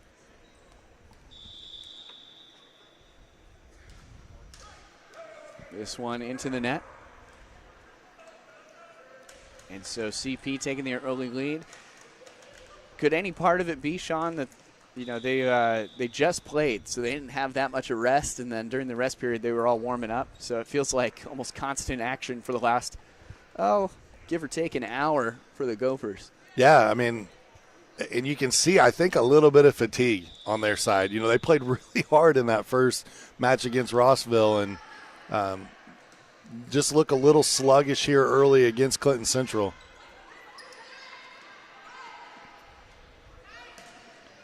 And I think that's if you're Clinton Prairie, that's the horse you got to ride, right, is you got to try to find a way to get the ball to Mulvaney a lot and often. She's probably the most powerful hitter on the floor that you've got today. And, that's where you're going to go. That one-trick pony is keep going to her, let her try to find different angles and see if you can come out of here with a victory. And something that I really like from Mulvaney as well, when she comes up, it really looks like she's going to slam it down. But what she's done a few times is come up really strong and then just tap it or find placement where the defense isn't. Really good vision, really quick reflexes, and a big volleyball IQ. Yeah, you can tell she's smart. And again, you play 4 years of high school volleyball at the varsity level. You go to college, you play 4 years, and now back teaching the youth. And that's what you hope will happen as she's the elementary volleyball teacher here in Frankfort. And what a key for somebody like Coach Kia Rushton, right, is – You can worry about the high school program, but knowing you've got a player like Jade Mulvaney leading the troops that are going to be at your level soon enough, it's a great tool for high school coaches to have is feeder programs that work well and they're getting taught the right way. You hear about it in football and basketball, but it is really cool to see it in all sports. And of course, those development leagues in the elementary schools and AAU and all that good stuff, travel club. Can really make a difference in a player's high school career and their tolerance for fatigue and injuries and that sort of thing. Well, you see it across the board. And, travel ball, AAU, while it has a lot of benefits to players and teams and experience, and they play in a ton of tournaments, there's a flip side of that's kind of bad. And Frankfort, historically, it shows where that's kind of bad. And, when I was growing up in Frankfort as Little League in Babe Ruth, we had – 10 teams, 8 teams that were full of, 14, 16 kids per team. Well, now you have, 1 or 2 teams that represent the whole town, and you travel around and you play against other towns. And so there's just not as much participation where, you used to have those feeder programs. Now in a sport like baseball, you can get those travel ball teams and you're teaching the skill set and it transitions well because we've seen it. Frankfurt's baseball team this last year, was in semi-state, I believe, right? Or went to regionals. They played really, really well. But if you look at the basketball program, they've struggled a little bit. Where when we were growing up, the Boys and Girls Club was packed. The Y was packed. Every day at Dorner's, you couldn't get on the court if you lost. If you lost, you might as well go home. But nobody did because they wanted to watch how competitive the next games were going to be. And now you drive by there and there's weeds growing up around, and it's kind of heartbreaking to me a little bit. But that's where you see that the feeder programs work. I guess, long story short, when you have them in place, it works. We had such a great basketball program at one point in time, and I know they're working on trying to bring it back, but I think that's part of it. 8-7, the Clinton Prairie serve. I can tell you, for Clinton Prairie, they're a huge benefit of feeder programs being put in. You had a little bit of a lull from when Coach Connie Garrett stepped down and stopped coaching to where, somebody like Jason Hayde, who was a name who came in and started coaching basketball at Clinton Prairie. And he started to redevelop the program. Well, it didn't benefit him while he was there, but it paid off later. And you've seen a lot of success in girls sports at Clinton Prairie, and Jason Hayde is part of that process and rebuilding and turning that program back around. Speaking of turning it around, Clinton Prairie leading one of its first times today, trying to hold that lead. Outstretched arm of the 46 jersey and Hadley Wilson on over, and the Gophers finding their groove. And that's another thing I think that's really cool about this alumni game today is some of the girls participating and out there playing on the court, these were girls that they idolized, a few years before they got to the high school level, that they were looking up to and say, man, I can't wait to get up there and play volleyball and be like Abby Hollick or Jade Mulvaney, and now the Wilsons are out here. They graduated a few years later, but now they're part of that and they're playing on the same team.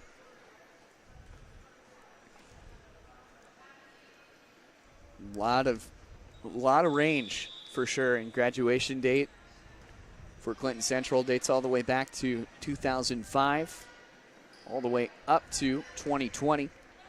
For Clinton Prairie, 2003. This one's out of bounds. It'll be green ball. Serving back there is Abby Henderson.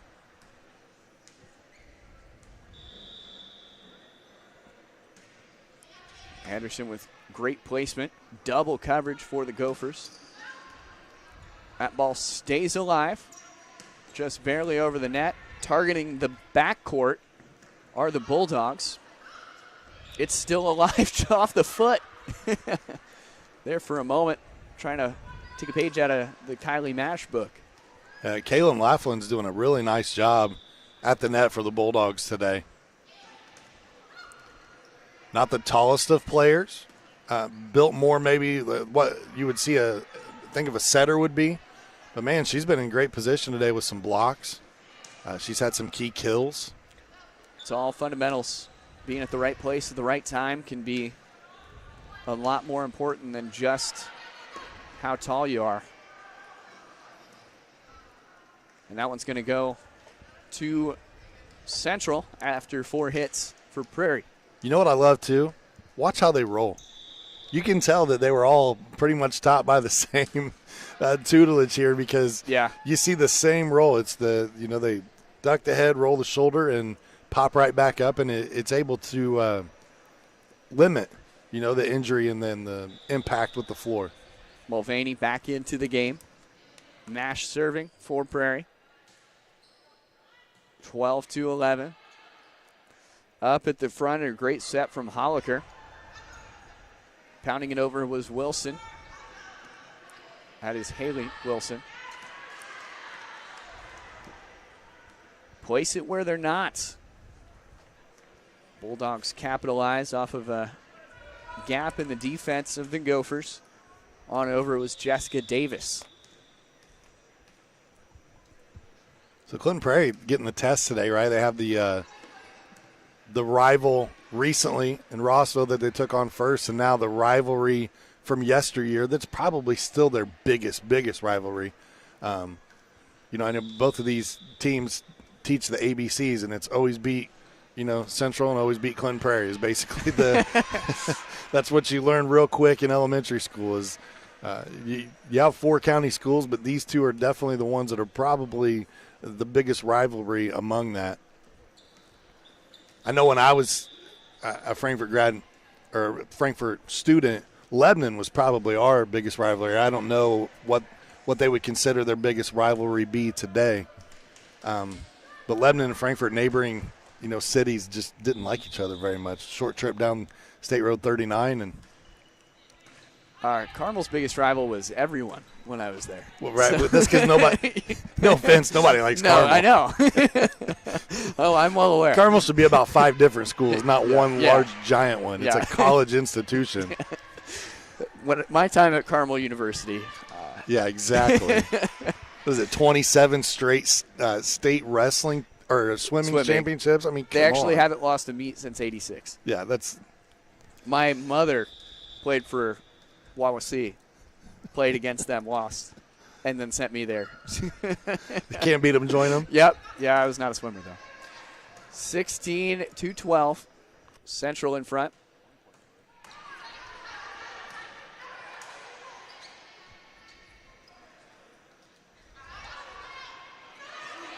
Great net play. Back and forth, a big rally. One of the longer points we've seen today. Yeah. Drop it in. Holliker. A little bit of passion, too. You can see, look at the face, a little feistiness there. If you think that Clinton Prairie, Clinton Central rivalry doesn't exist, all you got to do is screenshot that. No love lost. They'll shake hands afterwards, but when they're on the floor, there's no love lost.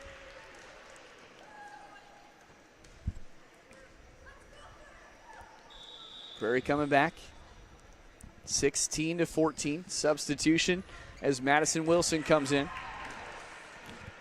Second straight ace for Hannah Wilson.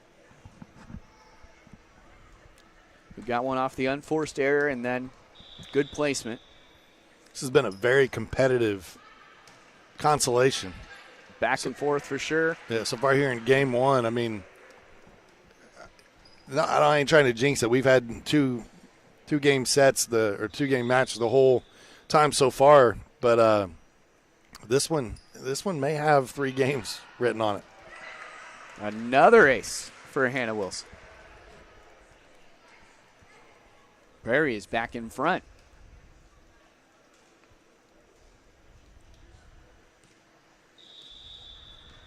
Again, the winner of this one taking home third.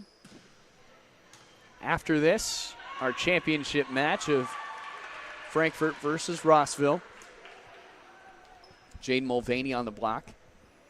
Can't say enough about our crew today either, JD. Man, these students and alumni of Frankfort High School doing such a great job. Amazing there. Garrick Bird, Jennifer Del Toro, Marco Reyes, and Christian Rascone. He helped us out with the pronunciation of his name. We want to make sure we get that right for him.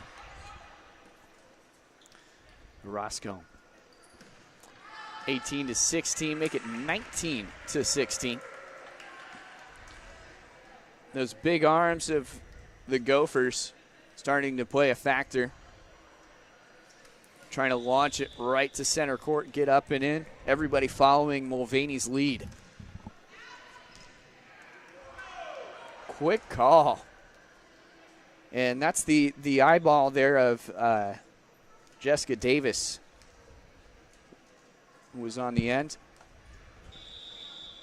Sydney Stover calling things out. Of course, with now college coaching experience. Wow. Ruled in. Yeah, that ball had some. I'd like to see that one again. It looked like it was just out, but man, what an angle. You don't see an angle like that very often. I mean, that was absolutely amazing. Here it is, another look, and just caught the line. Good call. Wow. By the official.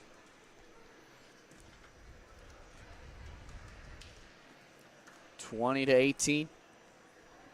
Yeah, got up, and I mean, you need a lot of height to get that done. Jaden Mulvaney showing us why she was a little bit feared back in the day by opposing teams. Is she's able to pick you apart, not only bring power, but I mean something like that. That's just beautiful angle. That vision was awesome. And look at that, putting her in a position to do the same thing again, and then adjusting her shot to not exactly the same place. But yeah, Mulvaney, a force to be reckoned with. 20-19, Clinton Central coming back. Kaylin Laughlin, formerly Barentine. It's out, 21-19. If I remember correctly, too, the Barentine, her mother was a coach at Clinton Central for a while. Coached both of her daughters as they went through high school there at Clinton Central. That one's out. It's been within 2 points for much of this contest. A back and forth battle. We're seeing substitutions in and out. Hamilton is in for Clinton Prairie. What kind of started sluggish as one team was trying to catch their breath and another team was trying to get warmed up has really turned into a pretty clean competitive battle here. Haley Wilson in for the Gophers, 22-20. On up, big time hit. Sydney Stover in a position to do it again. Instead just touches this one. A good change up. Ball staying in bounds. Kolchek. Yeah, nice job by Osler just to get a hand on that one and get it across. Now the Gophers can set up that offense. Ball is still alive. Up and over. Oh, my goodness. That was great placement by Clinton Central, and I'm going to tell you, it's tough to see it, but Clinton Central was so far out of position after their scramble that if that didn't pay off on that side, they were going to struggle to get back. They left 3/4 of the court wide open, and it worked out in their benefit there. Now they tie it up. Hitting it in about the only place the Gophers were not. Good little rally. Nice comeback. No tiebreaker today, so this really could come down to the wire. Yeah, the race to 25. 22s across the board. The punch up. Free ball in. Here's the Gophers setting up their offense, trying to force it to the back line and stay well away from that front attack of the Gophers. Shelby Hamilton Orange is just hitting the floor back there, man. Looking like she's got the libero uniform on from days past and tries it again. Comes up a bit short that time after 3 fantastic digs. She's smiling a little bit, but she's going to need some ice when this one's over. 23-22. Some icy hot something. And now it is set point. Clinton Central, nice job on the comeback here late. They were down 2, now lead by 2. Chance to close it out right here, JD. Prairie brings it on up. Still alive. This one's going to CP. Oh, my goodness. 24-23. Yeah, flip a coin. Back and forth battle. Trying to calm down, slow things down. Wouldn't be surprised if we see a timeout if CP is able to win this point. That they do. 24. Next point wins. Yeah, next point wins, and both teams just going to stay right there. Let's see who takes game number 1. 44, Abby Holliker coming in. This one's for all the marbles. Serve is up. Put away, and that'll do it. Clinton Central wins it. Sydney Stover puts it away. Maybe not a race to 25 like we had thought. They told us it was 25 straight, no win by 2. Maybe they changed the rules up.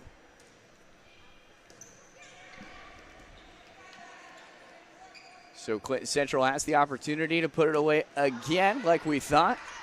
Hey, we'll adjust as well. And there's the 2 anyway. And there it is. Why not? And so that does it. This one goes into extra points. But Clinton Central walks away victorious 26-24 on the other side of this break. We will have the second set of this match for you in this consolation match of the 2023 Clinton County Alumni Tournament. We'll be right back on the Hot Dog Network and ISC. Many communities in rural America are often overlooked as underserved. These communities are being left behind due to lack of internet and access to state-of-the-art technology. That's why Mulberry Telecommunications provides rural broadband services and technology and is growing their presence in north central Indiana. Because every community deserves infrastructure and beyond. To learn more, contact us today.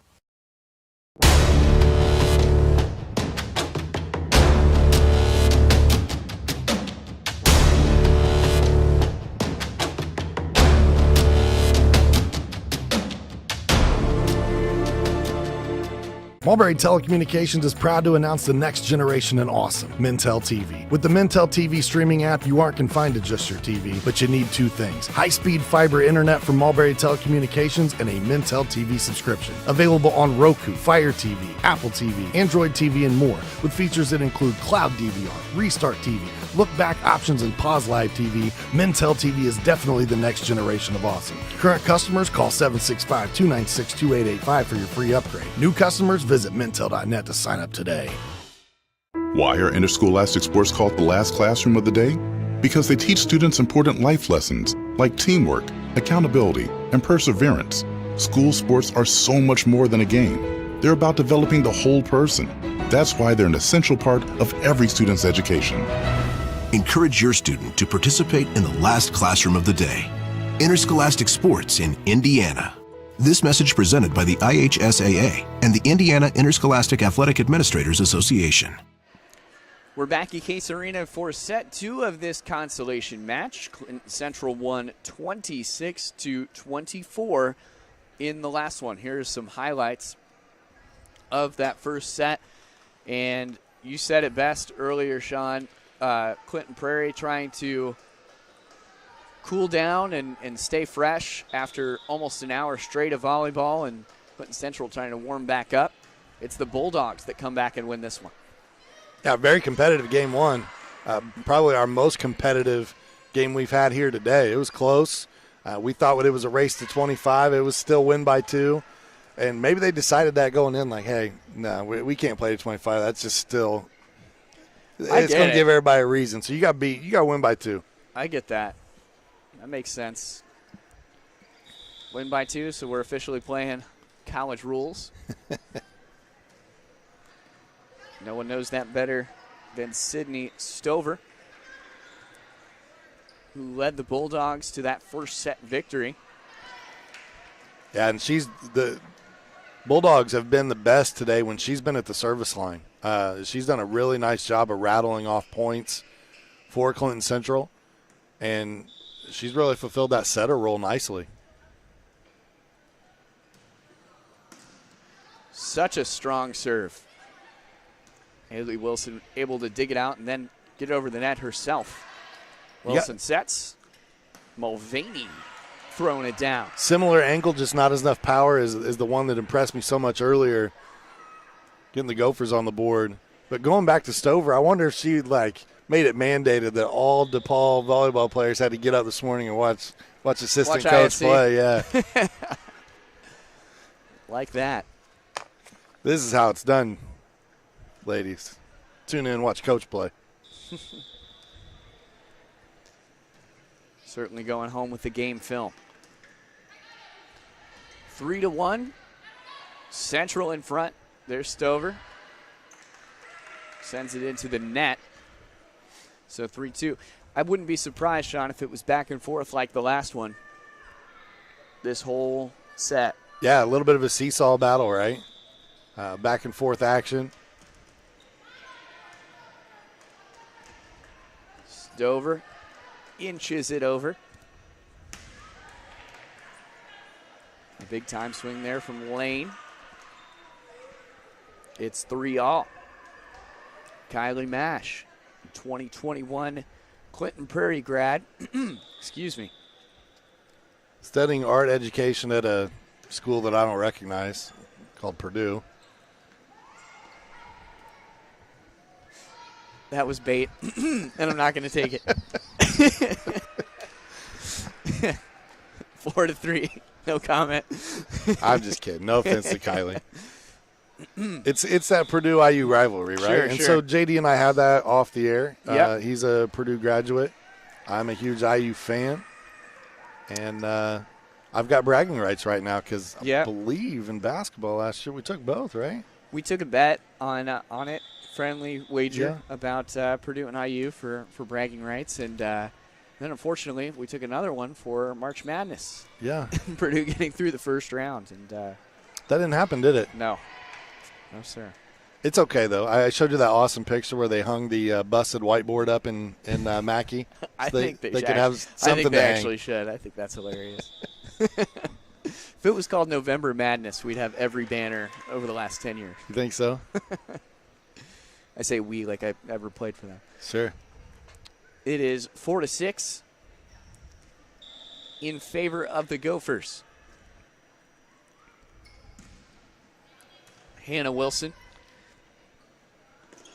Not too many missed services. Sometimes calling a high school game, you see, one player really struggling, and that mindset can just kind of cloud your judgment for the rest of the match. But pretty accurate service for the whole day. Well, that was just long. That was almost beautiful placement. Sometimes those missed serves. Even the Gophers are confused because they're like, man, we thought it was in too. But, yeah, it was a little long. I'm sitting, got a nice bird's eye view, and I'm right on that line, and she just missed that serve.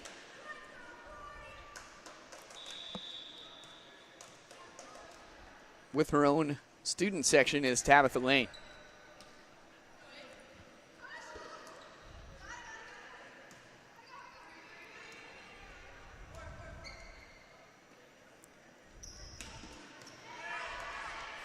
Stover. Dug up. Stover again. If the net didn't get in the way, that would have been straight to the ground. Dug up and saved. Laughlin going over her back. The swing, got a nice tip. Jade Mulvaney. Mulvaney's laughing, and the reason she's laughing is she mishit it. It worked. They got the point, but she was trying to pepper that one, and it came off the side of her hand wrong. And just like you drew it up, right? Yeah, you could tell she was like, I wanted to kill that ball, but hey, it's still a point. Hey, that one works because it was tipped, so that will go Gophers' way there. Tipped by Shelby Seeger. Hannah Castillo that time noticing that the whole back line was really pulled up towards that 3-meter line, and the whole backside was open, and so it looks obvious if it's going to go in or out from up here, but of course when you're down on the floor. When you're on the floor and you know you're out of position, you don't know how far out of position you are. You just know you are, and she did the right thing and tried to get a hand on it when you're unsure, but they were trying to tell her out. It was bang bang play. Great placement, as we've seen that Clinton Central front line target cross court shallow placement to make Clinton Prairie have to run or dive.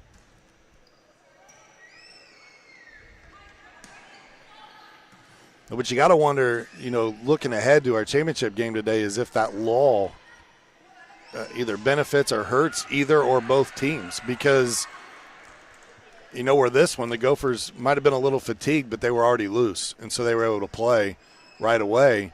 Clinton Central had to come back out and get warmed up. Now for Rossville and for Frankfort, they're going to be sitting for a little bit, and you got to think, nobody's spring chickens out here, right? Like when you're looking at rosters that have 08, 09, 10, even as back as 2003, 2005, you got to think, man, that may be hard to get loose again.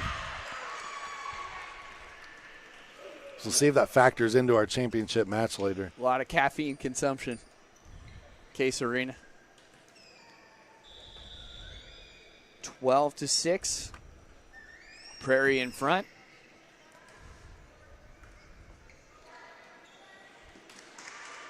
There you go, Coach. Really nice spin on that ball. That's what I think we ought to do today is, as ISC, is go back and put the highlights together of what Sydney Stover's been able to do and what Kathy Martin's been able to do since they're coaching, and they can send that back to the team and go, look, see, I know what I'm talking about, right? When I tell you to do this, do it, because look, I'm a superstar out here. Look at that, talking strategy too. Just trying to break it down. It's clear everybody loves the game. Of course, no prize money or anything on the line, just fun here at Case Arena. Bragging rights. Bragging rights is worth deal. More than any money could be at the end of the day for this group here. And that was touched by CP's Tabitha Lane, so it's going back to Central. 14-8. Popped up by Mulvaney. She'll get it herself.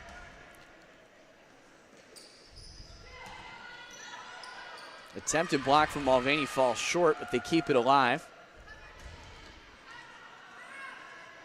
I don't think that was touched there. So, yeah, Gophers, it was hit off of the tape across the top of the net, but no Gopher touched it, so point for CP. 15-8.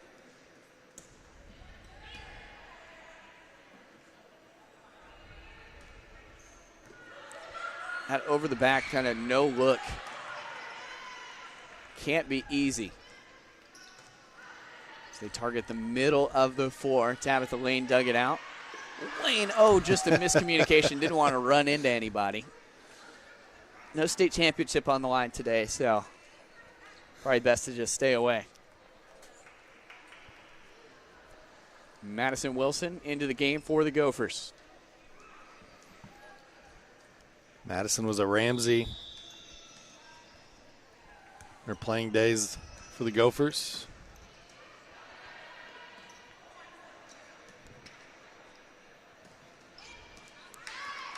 It is awesome to watch the movement, in between plays. And so it's easy to think, hey, we're at a team, we've had practice, we've seen, every day here what we're supposed to do, where we're supposed to be. These girls are literally showing up today, warming up, and playing volleyball. There's an attempt at a kick save. That is legal, by the way. Yep, you can use your feet now. But if you just watch in between, it's like an ant colony out there. Everybody's got a job, and they know what they're doing, and they go different places. And, it's amazing because in high school you may have been an outside hitter, and today you're back row. Yeah, no positions on the roster. Trying to dig or whatever, you might have been a setter, and now you're asked to do something different today. It's like I'll give you credit, Sean. It's like a Tom Crean roster where he just had basketball player. Yeah, just everyone's position. Put talent out there and go win, you know. Pull a couple of quotes is just win, baby, and try not to suck. I mean, those are those are probably the Go Cubs, yeah. No, come on. What are we doing? Although I'll give the Cubs credit, they just took a bunch from my Reds. Why do we have to differ on all of our sports opinions? I don't know. Makes for a good broadcast. 16-12. I married into the Cubs family, though. All right. If that counts. Sure. Clinton Prairie in front. If this trend continues, we'll head into the third set, which will be made up of 15 points. And it should be the first to 15. But we'll see.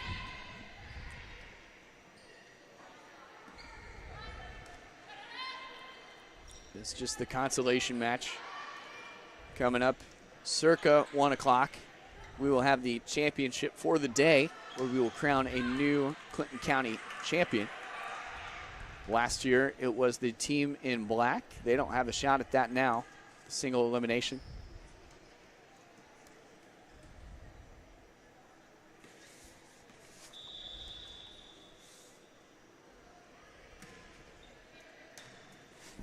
Coming up on ISC this week, the City League Championship in downtown Indianapolis, one of our favorite events to cover.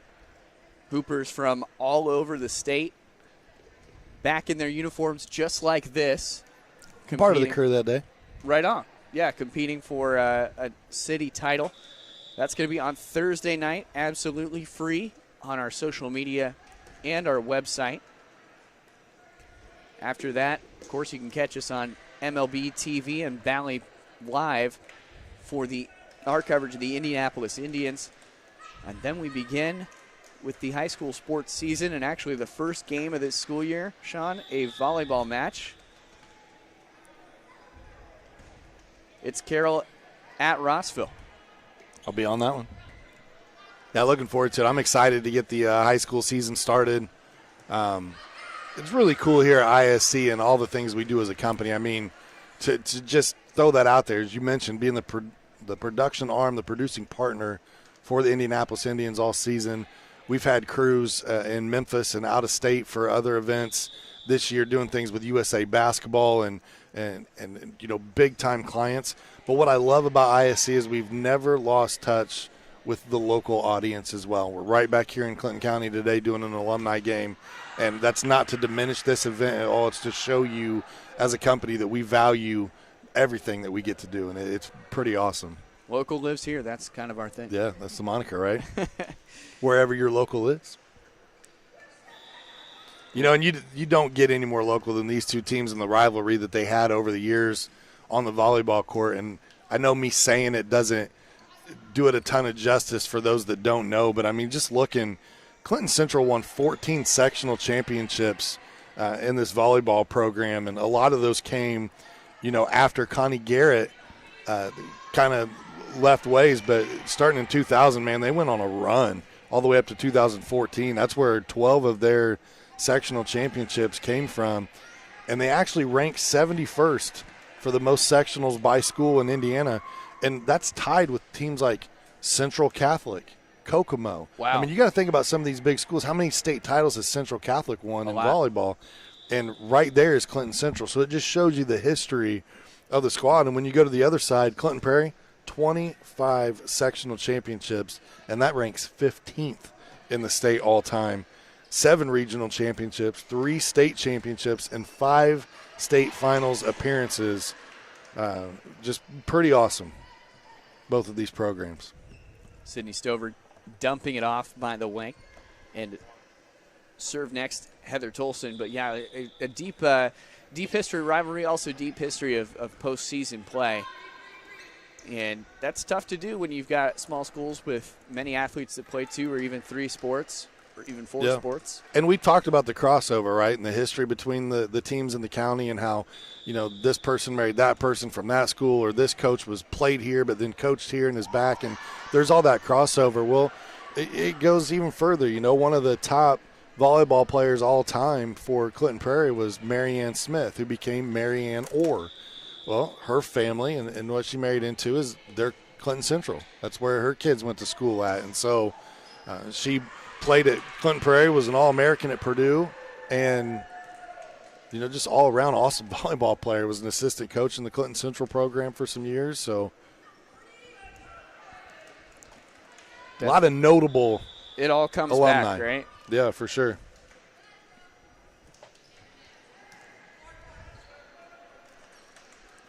Up and throwing it down. Yes, that's exactly where you want to go, Sydney Stover.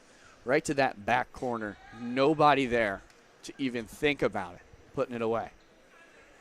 For Terry Ann Shunot, Terry Ann Watkins, during her playing days, playing in part of that state championship, that has to be a great memory from her life. And, a teammate of hers that is not playing here today but was the Mental Health Award winner, Crystal Edmonds, was from Clinton Central from that year. So they lost, in the state finals, but they were able to come away with a little bit of hardware, I guess. The consolation prize there is a mental health award, and I love that the IHSA does that every year. The Mental Attitude Award winner? Oh, yeah, for sure. No, that is really cool to see. I typed mental health. I meant mental attitude. Thank you for correcting me. Oh, you're good. It's from the Healthy Communities Partnership, and we always do so much on the mental health awareness that subconsciously I typed that. Perhaps it could be both. 22-20. Bulldogs fighting and clawing their way back into this. Some good placement led by Sydney Stover. That ball had 0 rotation. Did you see that? Yeah. It did not change from the minute it left her hand. It just floated through the air. Or it was going so fast you couldn't see it. One of the two. One of the two. So now you see Central playing a little more conservative, just trying to scrape back to be within striking distance. Now we know that it is win by 2, so there's a little bit more cushion, but still have to get 24 points to make that matter. Yeah, they've got their best server right now. So if they stay on this run, Central's going to be in a really good position. Wow, that one ruled in. That was really close really again. Really close. But a great play by Jade Mulvaney. 24-21. Set point, not match point.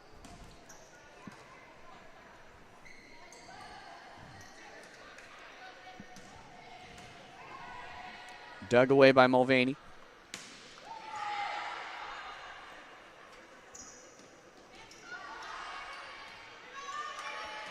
And now it's Prairie who's playing conservative to try to hang on to their lead and ice this one to just move on to the third set.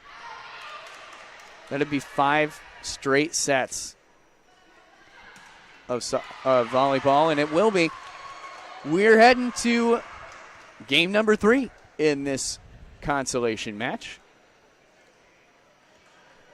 I would say that's 25-21. They were just unsure on the floor even, but yeah. Congrats to the Gophers. So we will take a quick break. When we come back, this consolation match not over yet. Extra volleyball at Case Arena on ISC and the Hot Dog Network.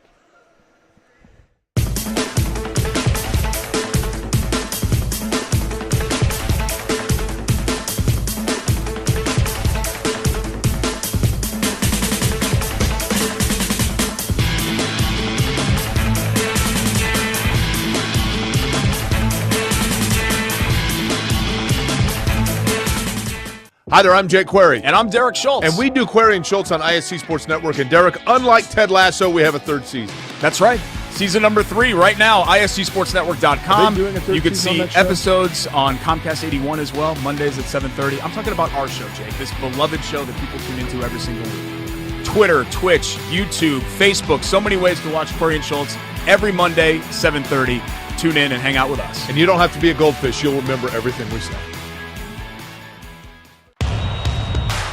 This is your IHSAA. This is your state. This is your high school. This is your athletic association. Fans, I'm IHSA Commissioner Paul Knighty, and we're here to make sure that all of this remains yours. This is your state. This is your community. This is your IHSAA.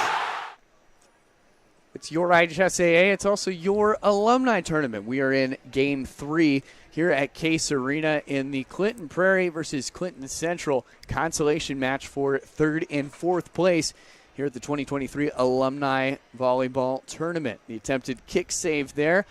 Clinton Prairie got the job done when it counted after losing in 3 consecutive sets, 2 to send them to this one, and then the third was the first game in this match, and Clinton Prairie got to be gassed at this point, entering their 5th set of play consecutively today at Case Arena. Yeah, a little tired, and you can see some of the fatigue, but a lot of fight as well. And just proud of everybody here today and the effort that they've put in to make this an enjoyable event for the fans and for the people in the stands, family, probably kids watching mom play for the first time and things of that nature. But it's been awesome. And we saw our first point was Clinton Central's ace. Central taking the early lead. Yeah, snuck the start on it. Still had some time on the scoreboard. These girls are ready to go. It's 1-1 now. So the best part about game number 3 is they played a 15. It should be 15 straight. If they go win by 2, then so be it. Make me eat my words. Just because you said that, it probably will be. It probably will be. This one's going Clinton Prairie's way. 2-1. That back line of CP just made up of Tabitha Lane. They've got Mulvaney in, as well as Hallie Wilson. How about the ace? Yeah, Kathy Martin. Kathy Sager during her playing days is starting things out here on the service line for the Gophers. Current head volleyball coach at Clinton Prairie. Also working at Healthy Communities of Clinton County. Yeah, great point. Another great sponsor for us here on ISC. A awesome partner that helps us bring these games live to you. Mulvaney with authority. Make it 4-1 as the lead. Yeah, she's starting to find her second wind here today. She's played really well, and again, her vision as she's getting ready to attack is amazing, and she's able to pick whatever part looks the weakest on the floor from the opponent and just go after it. And they faked it out. It looked like they were setting up for Mulvaney and then switched sides. You can see more of a padded defense for Central on that far sideline, that top of your screen. Prairie, 6-1. Make it, correction, 5-1. Yeah, you got to think that there might be a timeout here. Or maybe Central's just saying, hey, we're gassed out. We're ready to go. I don't know, but the Gophers definitely a hot start here in game number 3. There you go. And that was the MVP of Clinton Central, Sydney Stover, who's played a very strategic game. 5-2. Over the top, but tipped. Yeah, Stover's done a really nice job passing the ball today. That play you were talking about there, able to find teammate and Heather Tolson. And when you look at the sectional championship teams, that these girls from Clinton Central were able to play on. I mean, a lot of them had 3. Terry Ann Shunot played on 4 sectional teams, or they won 4 sectionals during her time in high school. But literally, Jessica Davis, Kaylin Laughlin, and McKenna Crenshaw, who's listed on the roster, who I've not seen play today, are the only 3 that were not part or in high school when Clinton Central won a sectional championship. That's pretty impressive. So a lot of history on that side for the Bulldogs today. Pretty even matchup.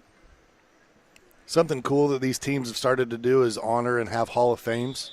And each year you'll see them induct, different players or sports or former students. And, Frankfurt's gotten into the game here over the last couple of years and inducted some familiar faces to me, and then obviously some longtime standing notable alumni. The Gophers have done so and starting to put their programs together. And you just got to think, as these women, I want to say girls, but as these women,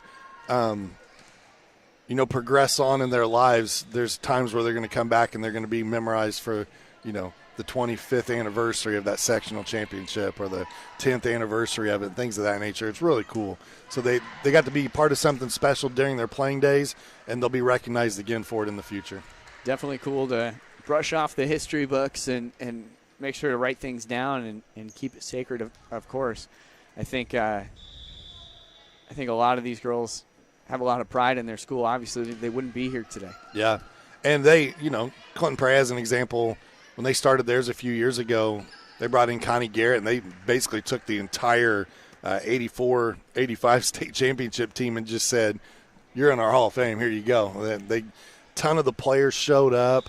It was great. We were able to interview a bunch of them and make it as part of the documentary.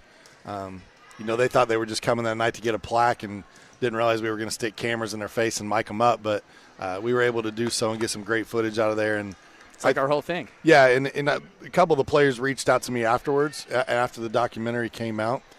And the comments were, it was really awesome because when you guys started interviewing us, even though we weren't prepared, we were able to open up our minds and go back down memory lane and just remember and recall so many great memories.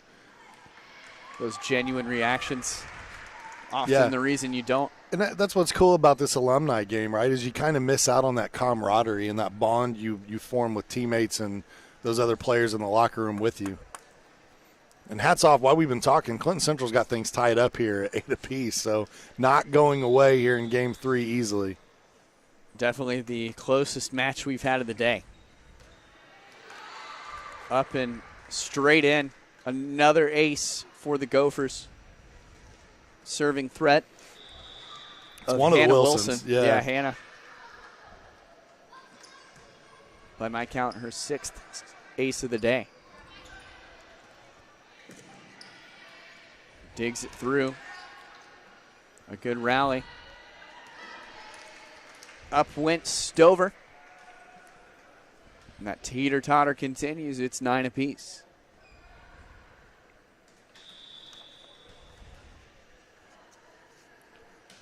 Fresh game.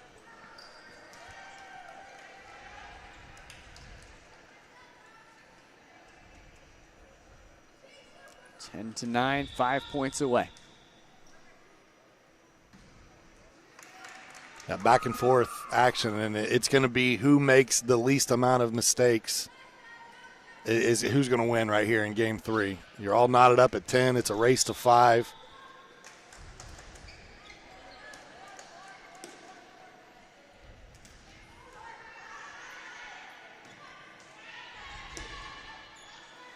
Ooh, just got enough on it, but it ended up working out. I thought at first she hit it too light, and it just kept carrying and barely got over the net and created some havoc there for the Bulldogs.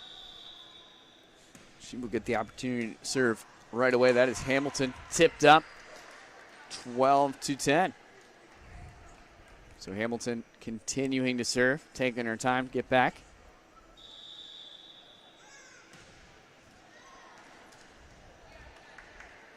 12-11.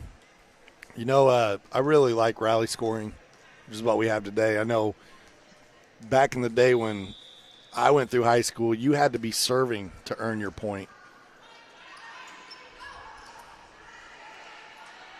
which made the game a lot longer. A much different strategy, of course. Yeah, why? And it highlighted. Why be super aggressive if you're not going to score points anyway? Yeah, I mean, well, you wanted to get the serve back because that was the only way you could score. But when you made a mistake, if you made a mistake while your team was serving, it didn't cost you. You just lost the serve. Where today, a miss hit on a serve, a miss hit on a kill attempt, whatever, gives the point to the other team. I think it just makes the game a much more competitive. So many times they change rules in sports, and you're like, why'd they do this? I think baseball has done good with a pitch clock. It's sped the game up. Volleyball going to rally scoring was good for the sport. I don't know that the pass interference rules have helped football very much, as running backs are, you don't run the ball anymore. You spread it and throw it. And NASCAR, with all their rule changes, kind of killed the whole sport, right? I mean, they lost a ton of fans. 14-13, it is match point for Central. If they can win this one, they will walk away with a little miscommunication, trying to play conservative. And that's where you want to go if you're Clinton Prairie. 14-14. So we'll see if they do win by 2. We heard 15 straight, and Coach Kathy Martin's going to come in and try to put the game on her shoulders here. Good job by Central on the serve receive. Hamilton over to Mulvaney. Dumps it over. Good communication. Mulvaney again. That pass was a little too close to the net for her to get much on it.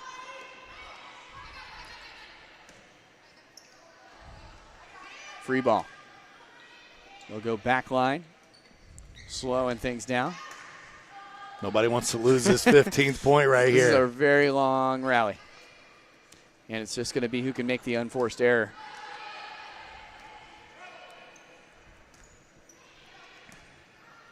Get a good pass if you're the Gophers on this attack. Mulvaney. And there it is.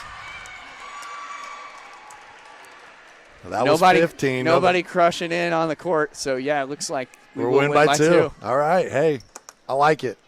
Keep me on my toes today. That ball is out of the park, as they say in baseball, so we'll change the ball real quick. Hey, I love instead of bringing captains together for a coin toss and see who serves first and all that good stuff, they just did rock, paper, scissors when we were at the break. And it was best of 1. That's it. A little long. Clinton Prairie, 3rd place. Clinton Central takes home 4th. And, Sean, what a back-and-forth game. That really it's a shame that any school had to lose. Yeah, for sure. It really is. It's a lot of fun to watch. It's good to sit up here and reminisce and think back, on the rivalry and kind of dig through the history books on these two teams. And so much history between Clinton Central and Clinton Prairie. It's fun that it came down to them. But, yeah, kudos to Clinton Prairie for coming out with the win, and hats off to the Bulldog players who showed up today and represented their team proudly. 15 minutes until we get to the title card match, the championship between Rossville and Frankfort. You are locked in live to the ISC Sports Network and the Hot Dog Network. When we come back, that championship match. Don't go anywhere. We'll be right here. Why are interscholastic sports called the last classroom of the day? Because they teach students important life lessons like teamwork, accountability, and perseverance. School sports are so much more than a game. They're about developing the whole person. That's why they're an essential part of every student's education. Encourage your student to participate in the last classroom of the day. Interscholastic sports in Indiana. This message presented by the IHSAA and the Indiana Interscholastic Athletic Administrators Association. I brought you a present. A book.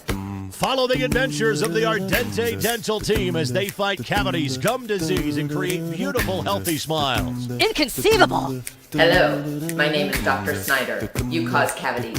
Prepare to die. Inconceivable. To make your smile look straight and fine, our braces per month are just $1.99. Inconceivable. You keep using that word, I do not think it means what you think it means. Have fun at Ardente Dental.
We are back here in Case Arena, and before we get to the championship match, Sean Walker, J.D. Arlen up here in the booth. And Sean, I hear we have some exciting news about a new sponsor joining our team for the 23-24 season. We do. I want to thank Billy Burge and the entire staff and board of directors there for the Eagles in town. They are a great community sponsor, and Fraternal Order of the Eagles, number 976.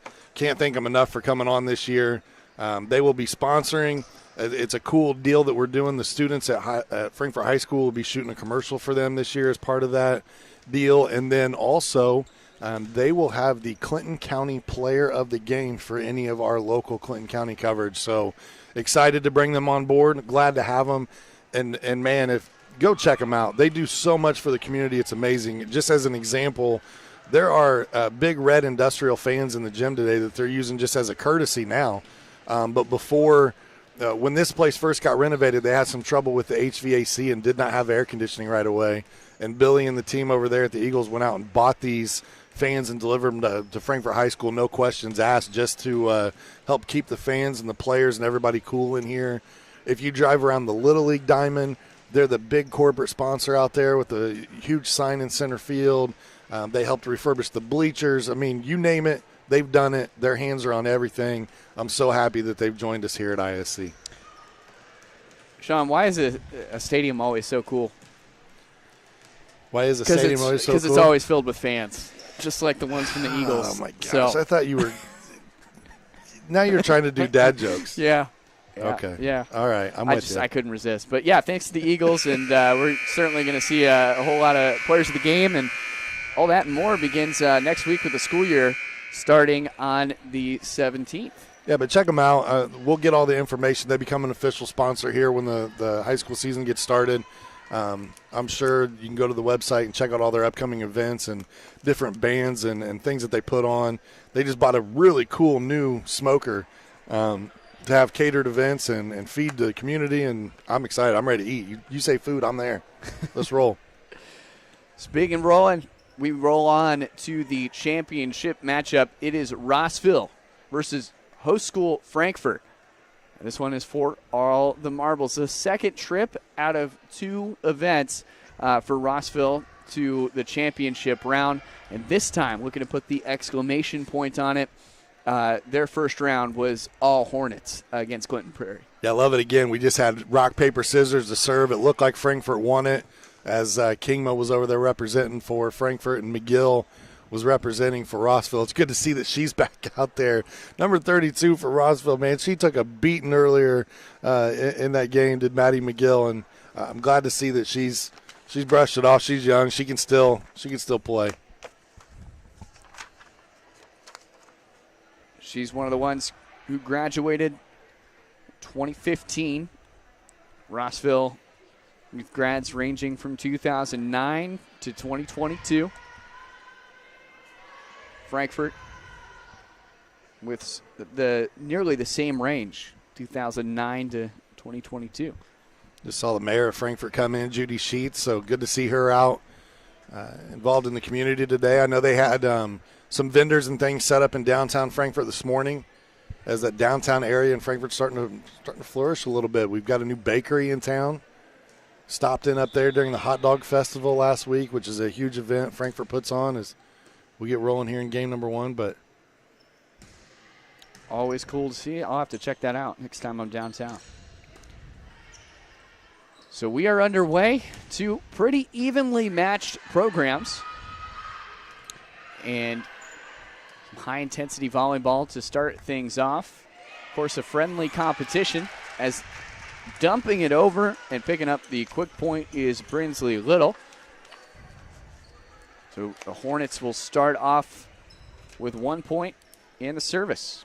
Casey McGill back there gives it off to Maddie McGill. Handoff again to Sydney Rapley.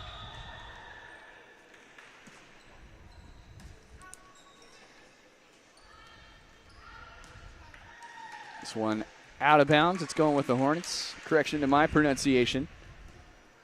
It's Lytle rather than Little. My apologies. Yeah, Kingma there with just a miss hit for Frankfort as they fall behind early in this one, down 2, now down 3.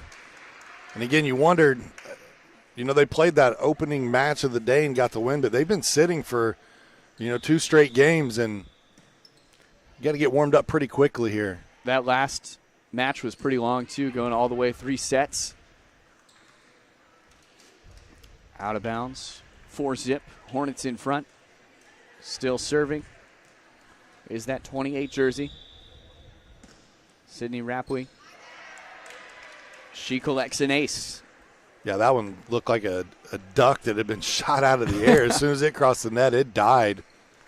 Open season at Mill Holland Court at Case Arena. Again, the second annual Clinton County Volleyball Alumni Tournament.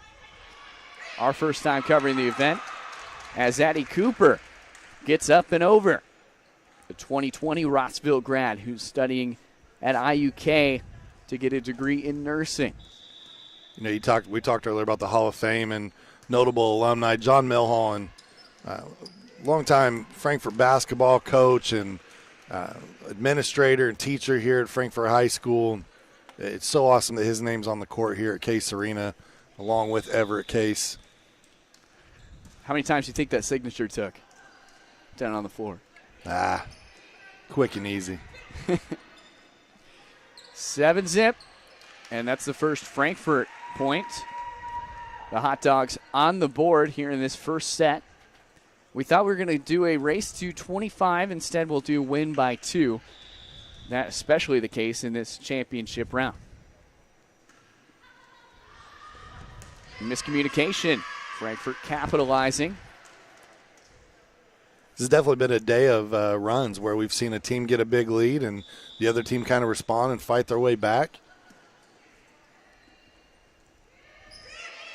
Dumping it off, but just not enough to get over is Lytle.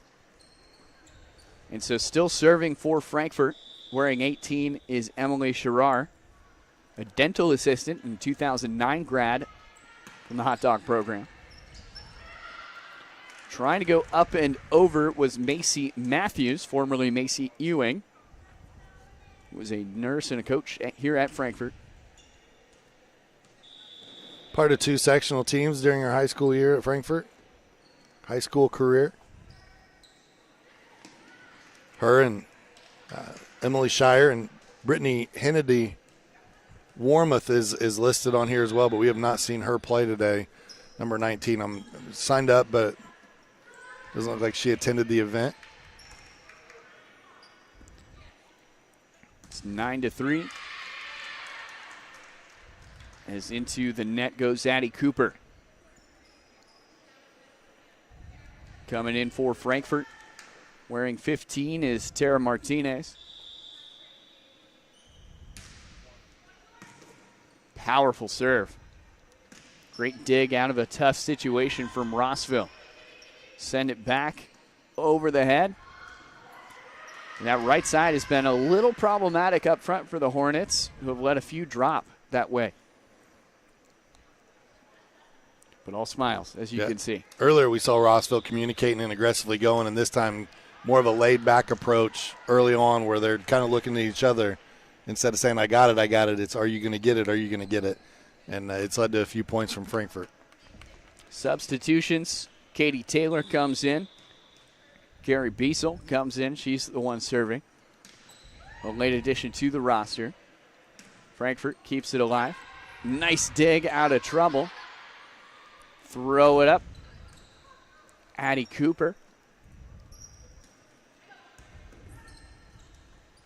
Not too much heat on any of these shots yet. Both teams kind of feeling it out, getting a feel for each other's strategy. And Rossville waiting for those unforced errors, the second consecutive that's just gone past that back line.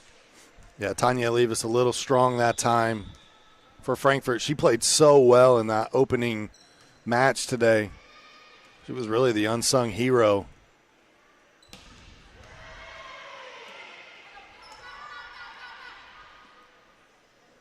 Cooper.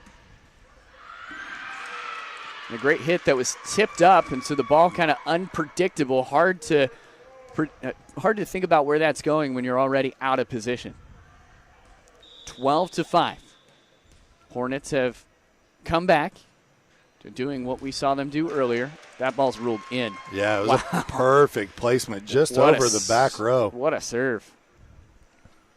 Carrie Beasel, 2011 Rossville grad, married with one little boy at home.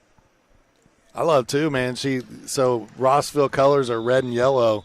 She's got the nails painted yellow today. She's got a little yellow highlights on the shoes. She came decked out.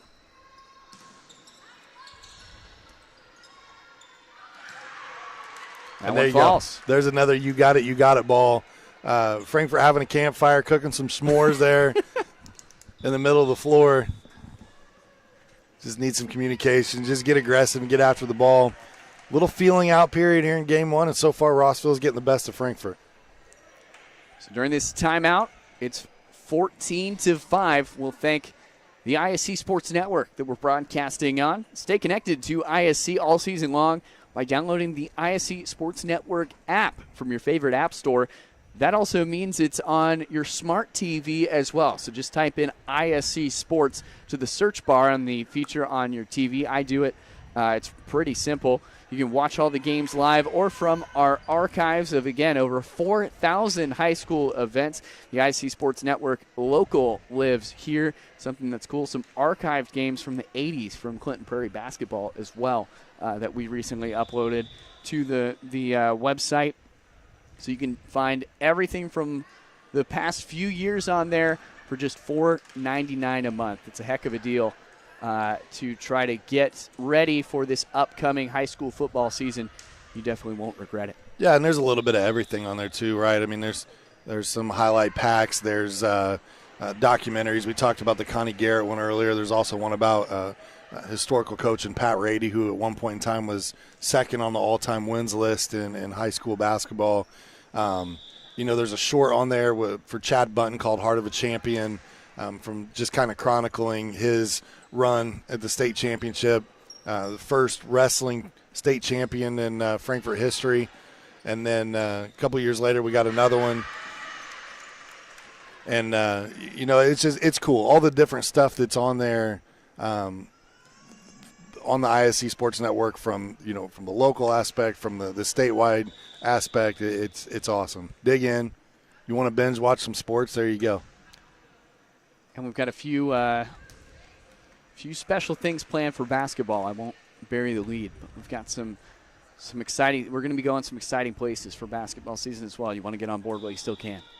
17-6, it's been all Rossville, 11-point victory in front.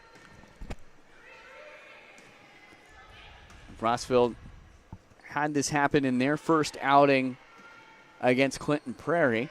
The second game of that match was a little bit more competitive.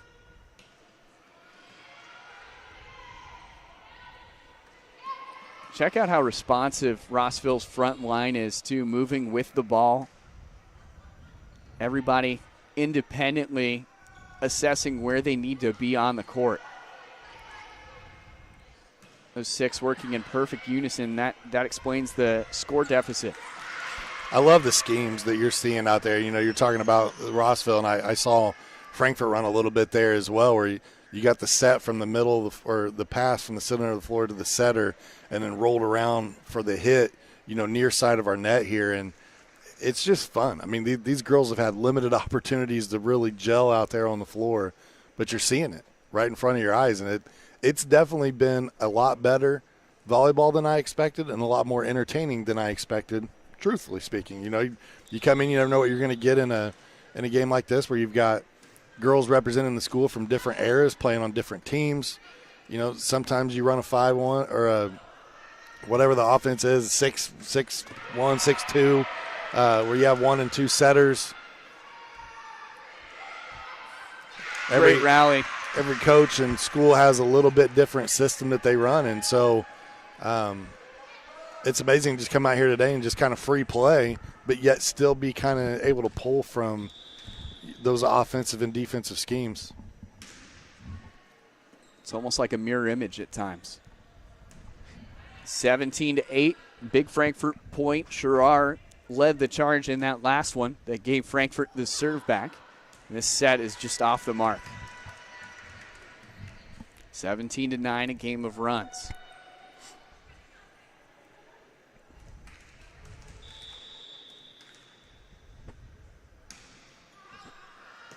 A little too strong there.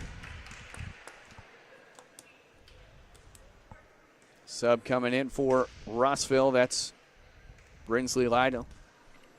I love it, though, today. You know, that you got the knee pads are on out there. You've got some athletic tape even, you know, on a few of the players. They're prepared, ready to come out and just leave it all on the floor. Dumping up and over and then blocked. Brinsley Lytle. Great sub made. Coming in, making that immediate impact. You can hear the fans today.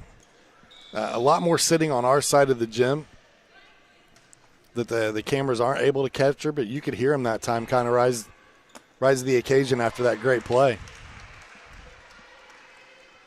19-10.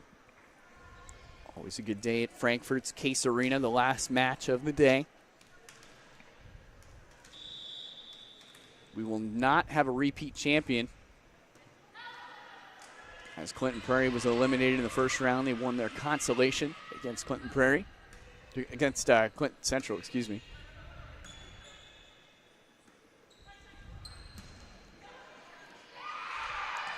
Barely out. Yeah, just long. Great idea, just a little too much on it. And I'm sure Emily Lopez had to be sweating that entire time the ball was in the air. It felt like 10 minutes that thing was floating there, determining whether or not she should try to dive out and get it or just let it fall out of bounds. And she made got the right call. Yeah, that was a 50-50 ball, to say the least. Casey McGill, it's that one over. 20-10. Dug away by Lopez. Up on over was Lytle. There's a diving effort, but point back to the hot dogs. Nice play made by Emily Sherrar, formerly Emily Cunningham. 2009 Frankfurt grad. Macy Matthews to serve.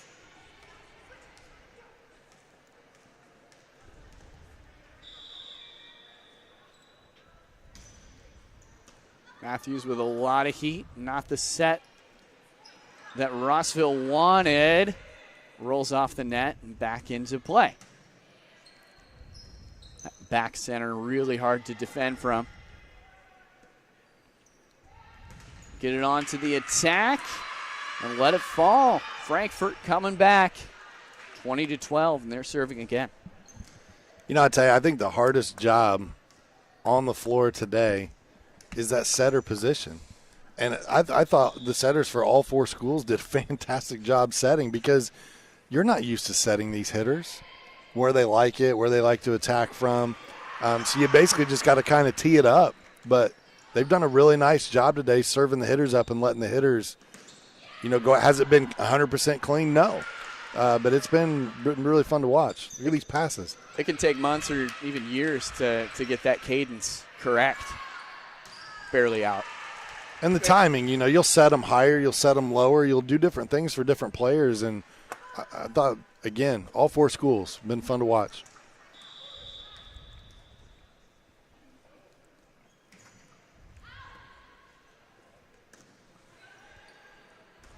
(20-13).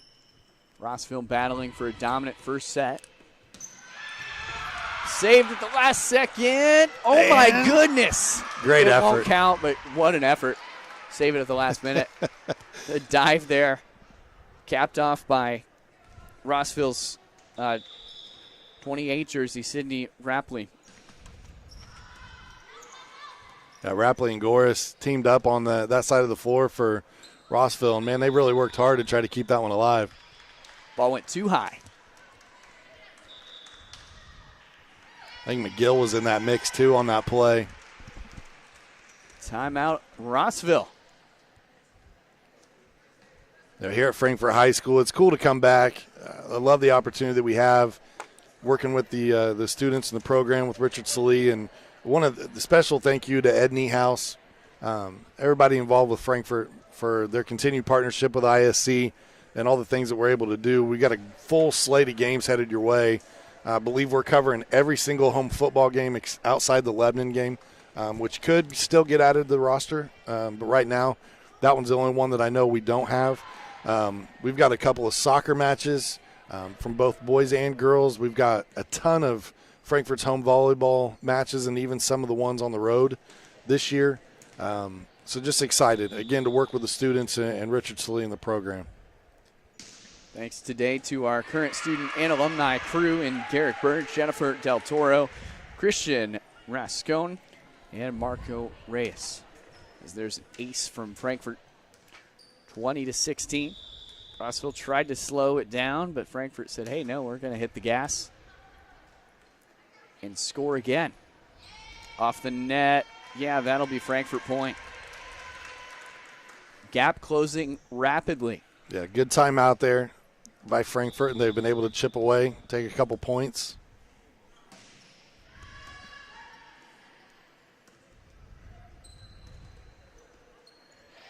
That is a 50-50 ball that just rolled the wrong direction. That's great. Now 3 straight they've been able to rattle off. So the Rossville timeout having an adverse effect. And I noticed for Frankfort we've got a 24 on the floor, but that is not Kia Rushton, so I'm not sure who's playing there for Frankfort.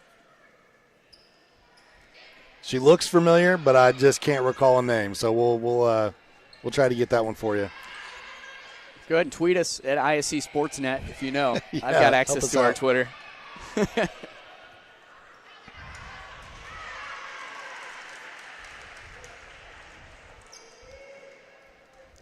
I feel like she's played in the last couple of years, but again, I am old, and so I'm just trying to figure it out.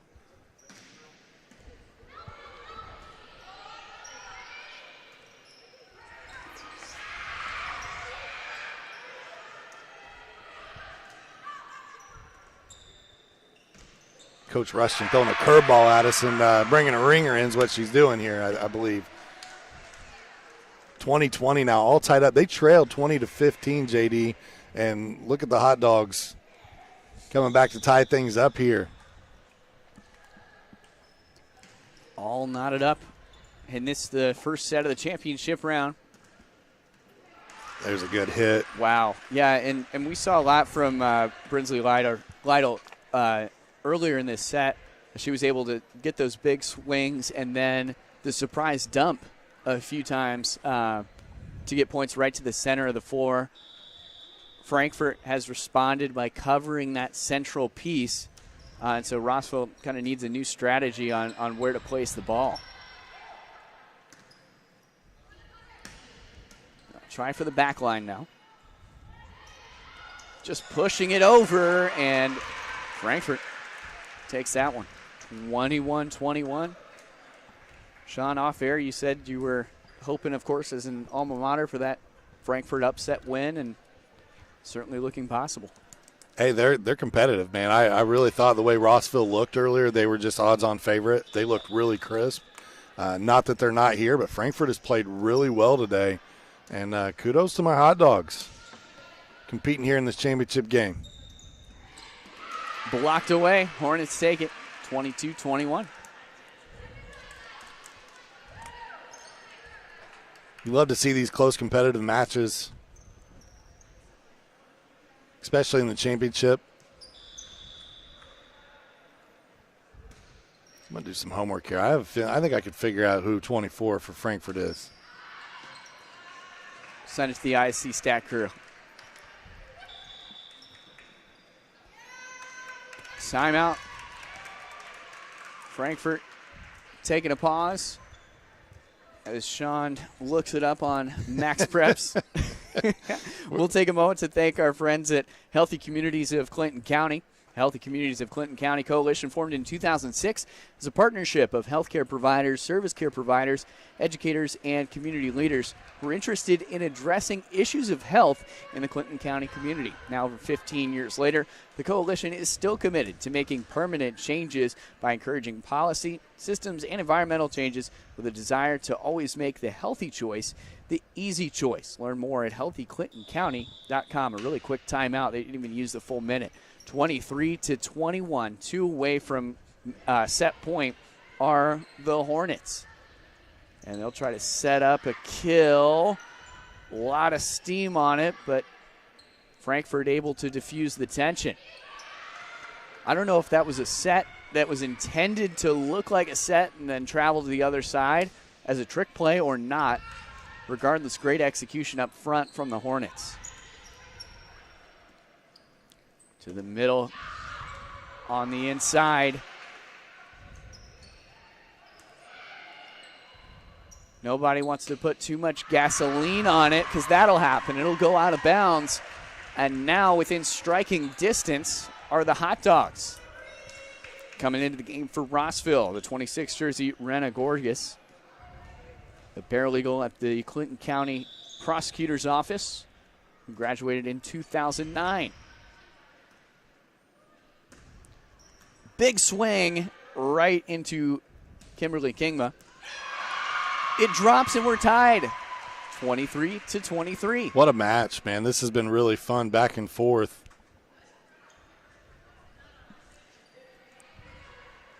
For those playing at home, Sean is currently looking at team pictures with visual rosters to try to see. We're going to get there. I got 3 games to figure this out. I believe in you. Set it on up, push it over. Big time swing, and that'll do it for Rossville. Now within their right to claim the set in just 1 point. Coming in is Carrie Beasel.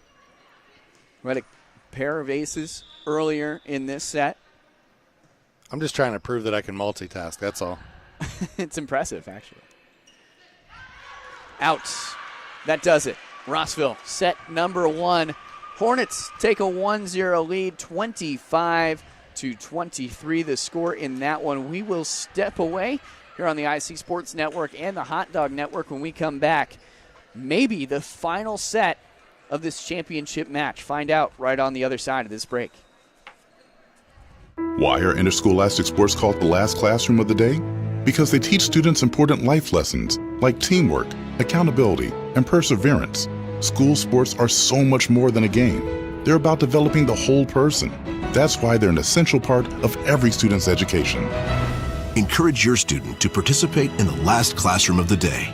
Interscholastic sports in Indiana. This message presented by the IHSAA and the Indiana Interscholastic Athletic Administrators Association. Finding affordable quality reproductive health care isn't always easy. Did you know that there's now a family planning and reproductive health clinic in our area that is income-based? Services include Pap tests, breast cancer screenings, pregnancy tests, sexually transmitted infection and HIV testing, same-day birth control placement, filled prescriptions, and free condoms. Services are on an income-based sliding scale. Visit 1234 Rossville Avenue or call 659-6063 for more information or to schedule an appointment.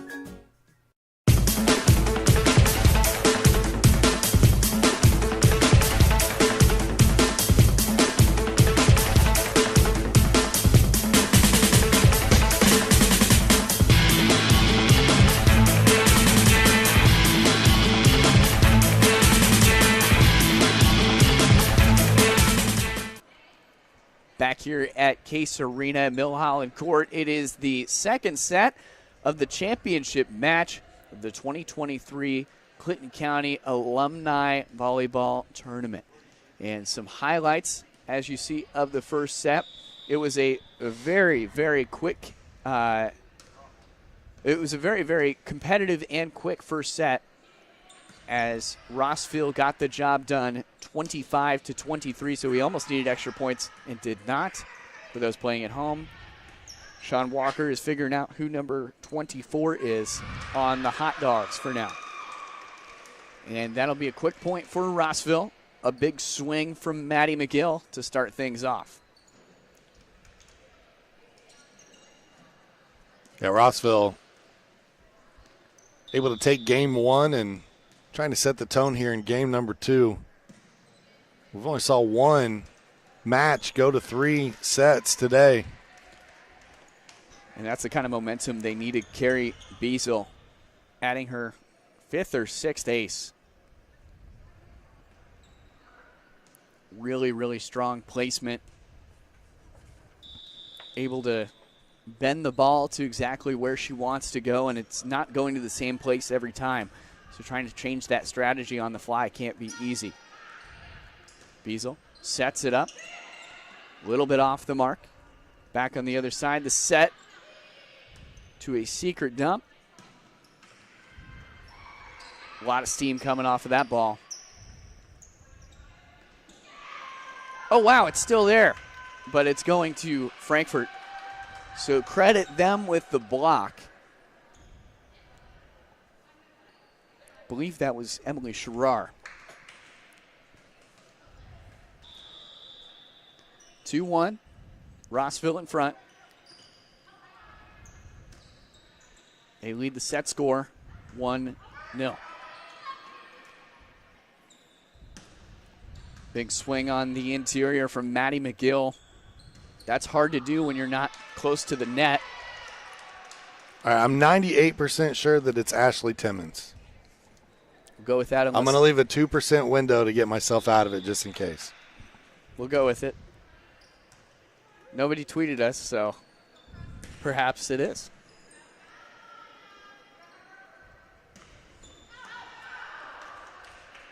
Point Rossville. 3-2. Serving is Katie Taylor, a sophomore at Purdue, studying Ag Econ. How far away from Purdue is Case Arena, would you say? 30 minutes. It's not bad. If roadways are opened and not shut down everywhere. So several taking the 30-minute drive south to play in this one for bragging rights. Net violation. It's going to go to the Hot Dogs. 4-2. 3-2. 3-4.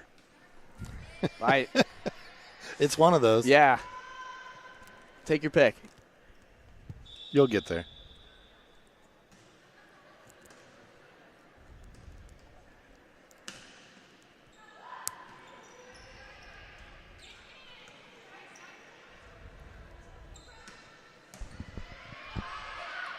How about this rally? Yeah. Just getting up. Katie Taylor, just taller. Sometimes that'll do it. You know, there's been quite a few names that we've called out today here for Rossville, but I really feel like Emily Lopez has been one of the driving forces for the Hornets today. If we had a spark plug of all four teams, it's got to be 32 Maddie McGill from Rossville. Man, she's just been out there having fun the whole time.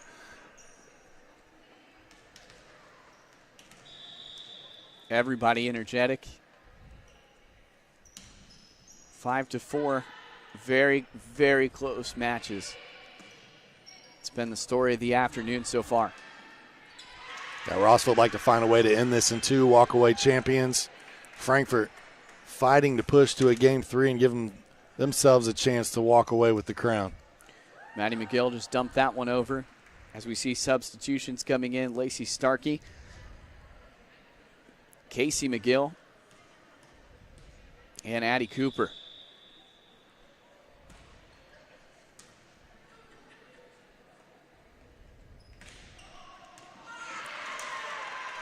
Split the difference between Cooper and Goris in the back line.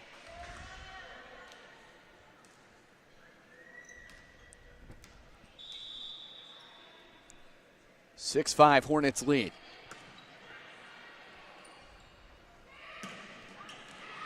Back corner, that was in. Call it in. Point Rossville.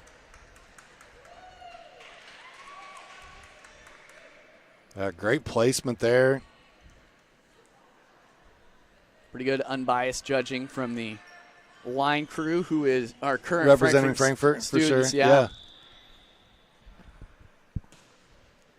And really, they've done a nice job all day. There's been nothing controversial. There was the one play from Mulvaney that I was like, hey, can we see that again? And they showed it to us, and they got the call right. It was in. Goes to show that players really do know sometimes when they protest. For sure. You get players refereeing other players, and we've just had a clean day, no arguments or nothing. I think it's just they like, if you put on a referee uniform, it's part of the gig, right? Somebody's going to argue with you about something.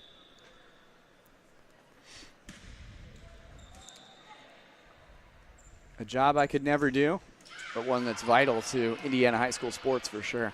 I feel like I would be pretty decent because I'm constantly putting out arguments in my own household.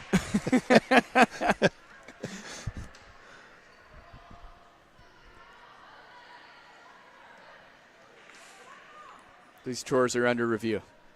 Yeah.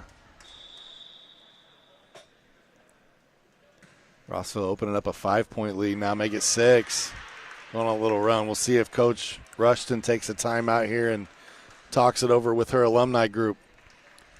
McGill with a lot of spin on that ball. That's why it exploded off and was able to move as quickly as it did.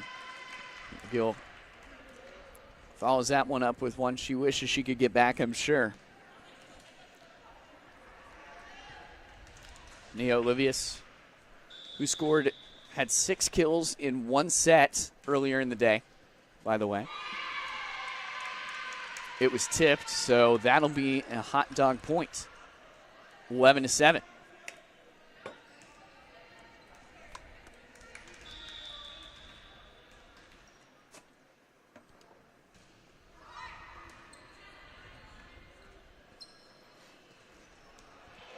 A little miscommunication as Lytle went up at the same time as Cooper, who had to back down. 11-8. Hornets still in front.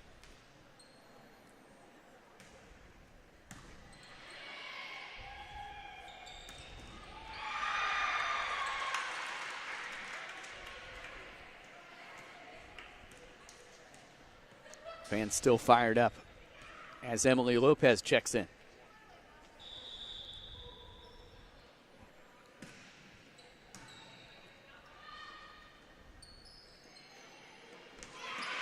Great push across there by Shire.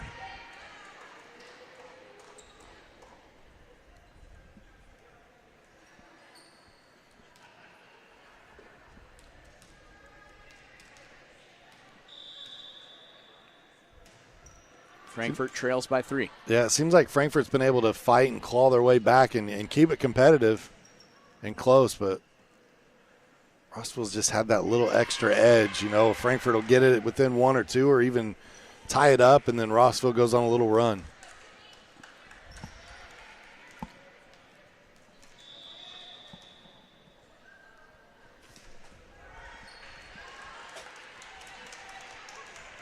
Rossville had some success in the past few years, ending over 500. Last year finishing 7-1 in conference, 20-13 overall. That's good for 16th in the Class A rankings. 21-22, went 17-16. Yep. It'll be interesting to see. You know, you have the change, obviously, with Coach Kathy Martin going from Rossville to Clinton Prairie. You know what Rossville does there. I have not seen the coaching hire, so I can't really speak on it today. But, you know, obviously Coach Martin had an opportunity to go back to her alma mater and take the reins. And so Rossville will be under new tutelage. And Clinton Prairie excited that they're getting Kathy in as their head coach. Coach Rushton been at Frankfurt quite some time, so well established there. And we will see Rossville on our network on the 17th. Yeah, so we'll get our first look at them right away. Our first high school event of the school year.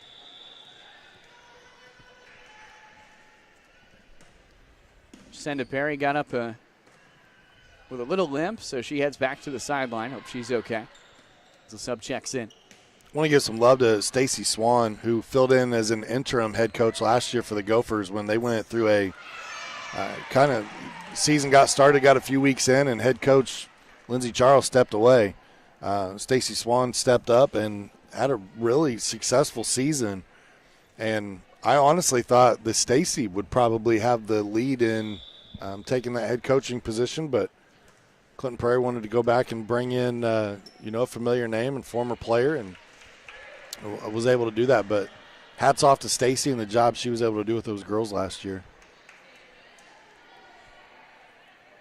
Just looking around the county and thinking about some of the players, I mean, Stacy's youngest daughter, Abby Swan, will be one of the premier players for those Gophers this season.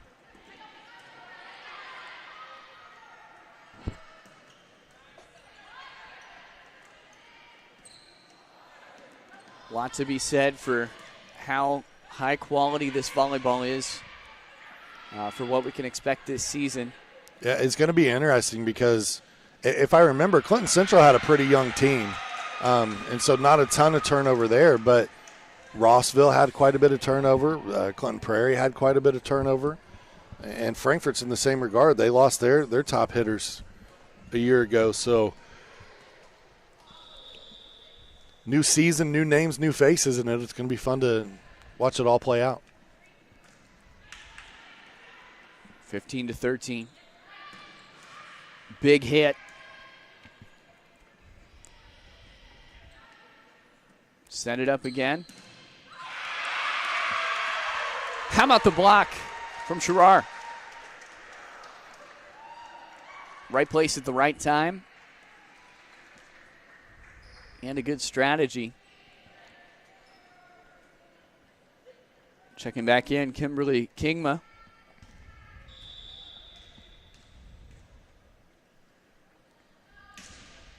(15-14). Big time to tie it up. That ball had some smoke coming off of it. Yeah, the Dogs doing a good job battling back and having a, never say die attitude here in this championship game.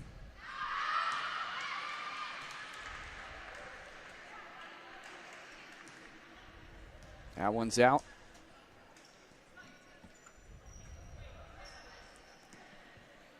Checking in is Lady Starkey. Looks like a gentleman by the name of John Vernon was named as the head coach for Rossville's volleyball staff. But they've got Brooklyn Edmonds coming back. She'll be a senior this season, and Maylee Thorpe, as well as Madison Douglas, are some familiar names from last year's Rossville roster. So it won't be a complete rebuild, but there's 4 players listed that played last year, part of this team. Then there'll be a lot of young new faces. A shake-up in the Hive. There you go. And that's what they call their gym. And so either you got lucky or you knew that. No, I knew that. No. All right. Rossville is a special place in my heart. It was my last day at Channel 18 when I used to work up there, and they brought me on the court at halftime to recognize me, gave me a certificate. We'll always remember that, Rossville. There you go. You bet. You are a part of the community now. I guess, yeah. I'll take it. 18-15, timeout on the floor. Just enough time to thank our friends at Ardente Dental. Ardente Dental offering high-tech dentistry with a personal touch. Our team are all trained and knowledgeable in many areas of dentistry. They believe strongly in continuing education to provide patients with the latest technology and techniques. They look forward to providing the highest quality of dentistry achievable, not only for you, but for your family and friends, too. Visit ardentedental.com for more information. Ardente Dental, healthy smiles start here. 18-15. Rossville 7 points away from a Clinton County Alumni Championship. And Frankfort just 10 from a third set. Good call. That thing out, but barely. I definitely would have gone for that. It's a 2-point game. That one out. Wow. Taste their own medicine. Yeah, good decision to let it go. And you can see that later in each match as these scores get closer. Just a little too strong as the adrenaline starts to ramp up. It's hard to rein that in sometimes. Brinsley Lytle. How about the last second save? Yeah, I love it. Great play from Frankfurt. Love the effort there from Rena Goris. She's maybe 14 years removed from playing high school volleyball, but she's not afraid to hit the floor here at Case Arena.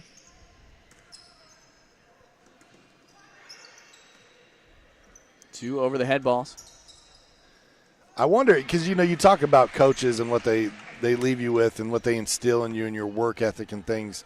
Obviously, you have your own internal drive as well, but you got to wonder what some of these girls are thinking out here today is like, I should have dove for that. Coach would have been yelling at me. Like, are they recalling some of those memories from the playing days? Is that what's leading them to get on the floor like that? That's what's been instilled in me. I'm going to hate that tomorrow as she gingerly walks off the court. Does Brinsley Lytle, but, man, she gave it all. Yeah, I'm sure, once a competitive player, I'm sure it definitely would stay with you. The older I get, it feels like, though, it's not the first day after I do something strenuous. It's the second and third days that are the worst. And so some of these players, they're probably thinking, okay, we can participate. It's Saturday. I'll have Sunday to recover. Well, for me, Monday would be that real bad day. I would have to take Monday off as well. It's the last bit of summer vacation. You've got to do what you can. For sure. Checking in, Katie Taylor, Carrie Beasel. One of the better servers on this Rossville team. A defensive specialist in Beasel.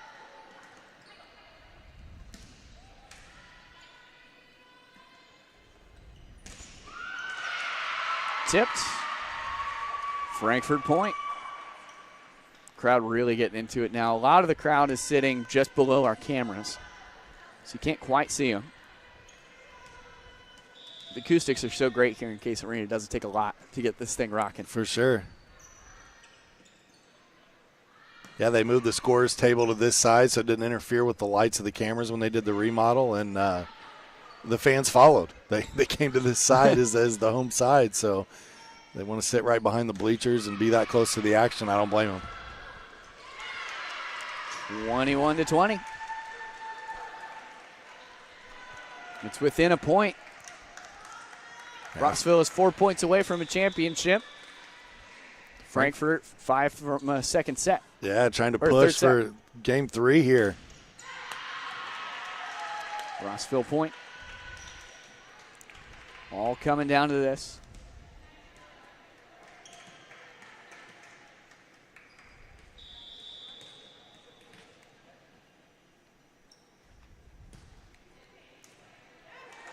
Great serve.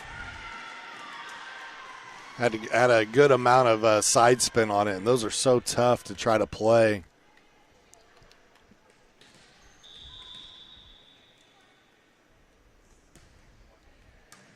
She comes right back with a knuckleball. I mean, it just shows you the difference in the serving techniques as well. 23-21. Frankfurt going to serve it away. It's Tara Martinez. Back there on the right. She'll serve from the center. Really quick reaction time from Beasel. Frankfurt point, 23 all. 23-22 rather. That scores table today, they're on it. Yeah, they're quick. Hammered home from Lopez. Championship point at Case Arena. She'll earn the serve, too. Chance to put things away right here for your team. And, last year Rossville was the runner-up. This year, have a great opportunity to be champion. Too much. Too much. Could still do it. Still championship point. Checking in for the Hornets there is Rena Goris. And serving for all the marbles is Macy Matthews. 24-23 Rossville. Matthews to serve. Bumped up and over. Diving save. Yeah. And we're going to extra points.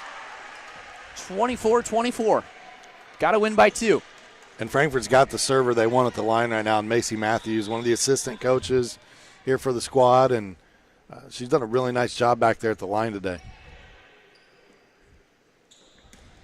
Big hit. Wow. Love it. Is that Not McGill? afraid to put it away. Frankfurt to serve. Checking in is Lacey Starkey. Maddie McGill will take the serve for single championship point. I think that was 33. Carrie Taylor it was with the big hit that time.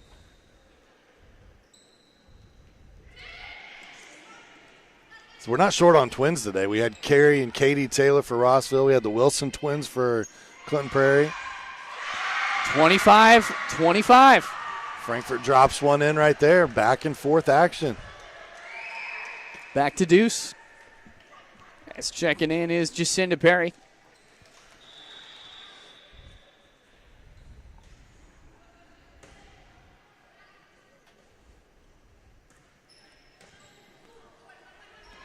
Hot Dogs showing fight here on their home floor. Now they'll take a 1-point lead and have advantage. I believe this was played at Rossville High School a year ago. Bringing it to Case Arena here today. I have not heard if the plan is to travel or if they just came here because it's the probably coolest venue. I'm a little partial, but. One of the cathedrals of Indiana basketball. Great save. 26-25. Frankfurt on the cusp of clinching a third and final set. Good push across. Frankfurt keeping it alive. See if Rossville can respond. Great placement. Wow. Back to tie. Yeah, Brinsley Lytle. That was a big play right there from her. She was just trying to get it across and get set back up to defense, but she, I think, just saw it out of the corner of her eye, that opening in the back corner of the floor. And how many times do you see the player who makes the great play then ends up at the service line as well? Happens all the time.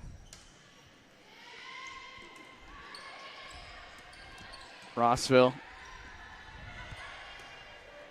being very cautious.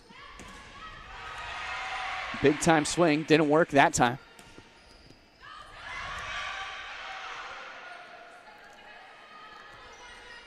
Nearly out of bounds. Everybody waiting with bated breath. Yeah. You can hear a pin drop in here, yeah. In between plays and cheers.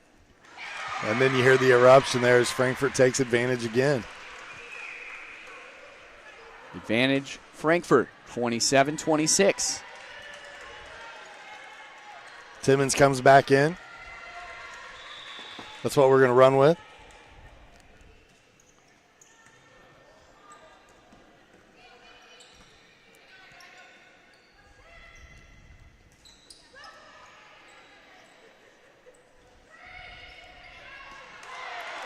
Out of bounds.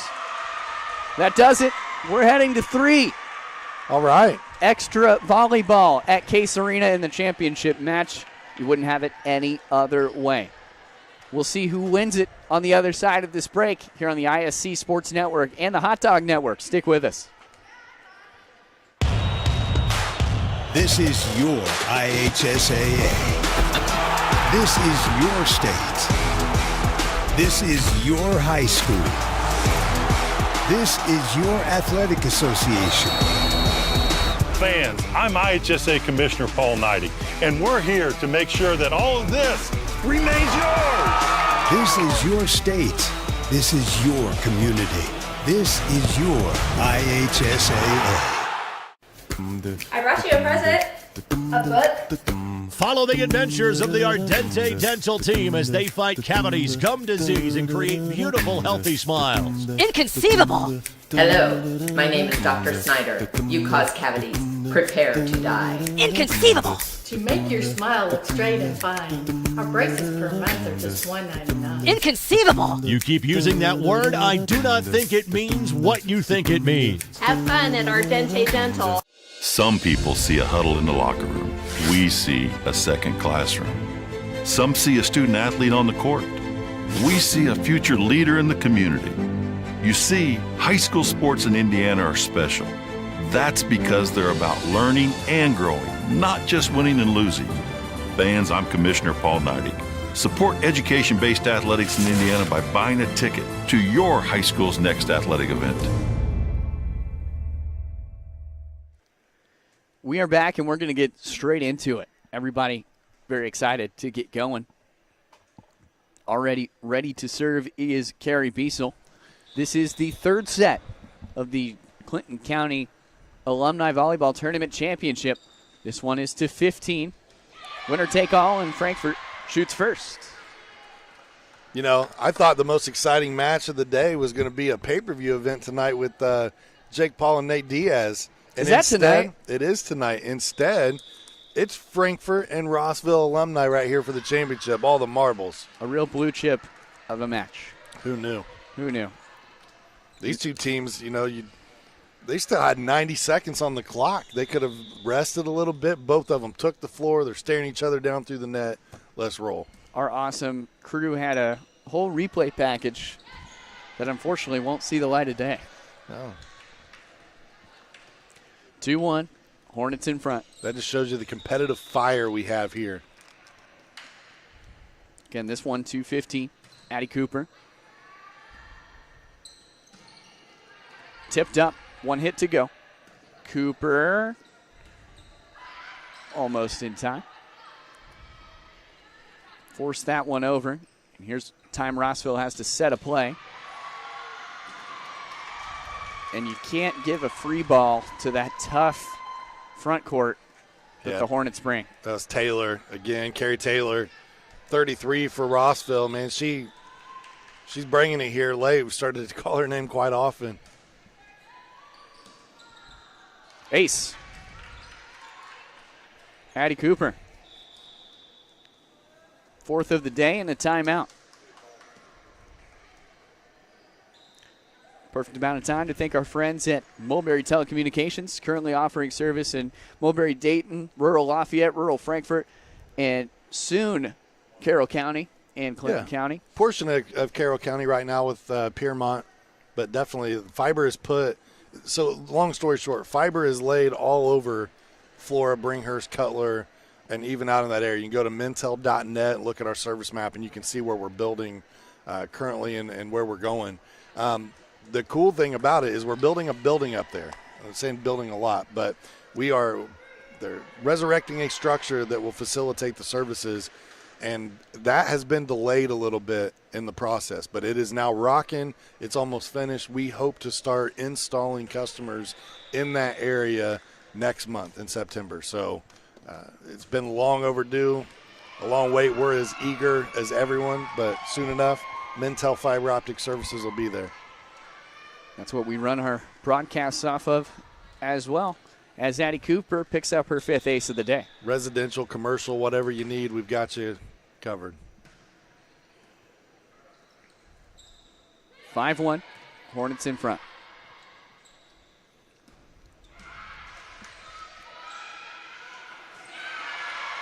Hot Dogs coming back off of a great tip from Tania Olivius,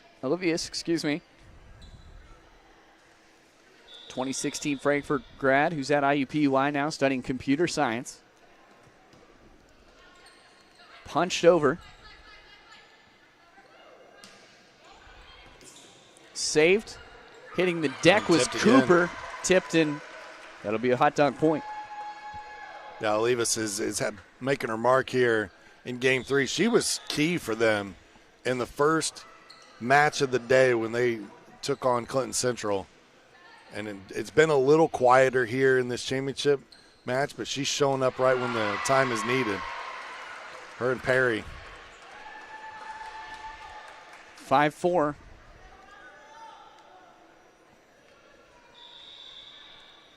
About these hot dogs. Down just one.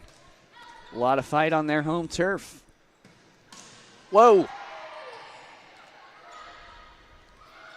Tipped over. Everybody diving for it.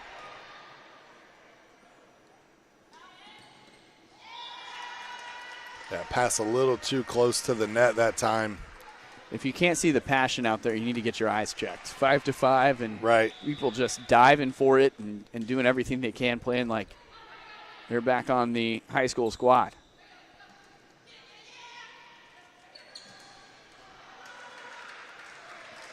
Nice block. Sydney Rapley.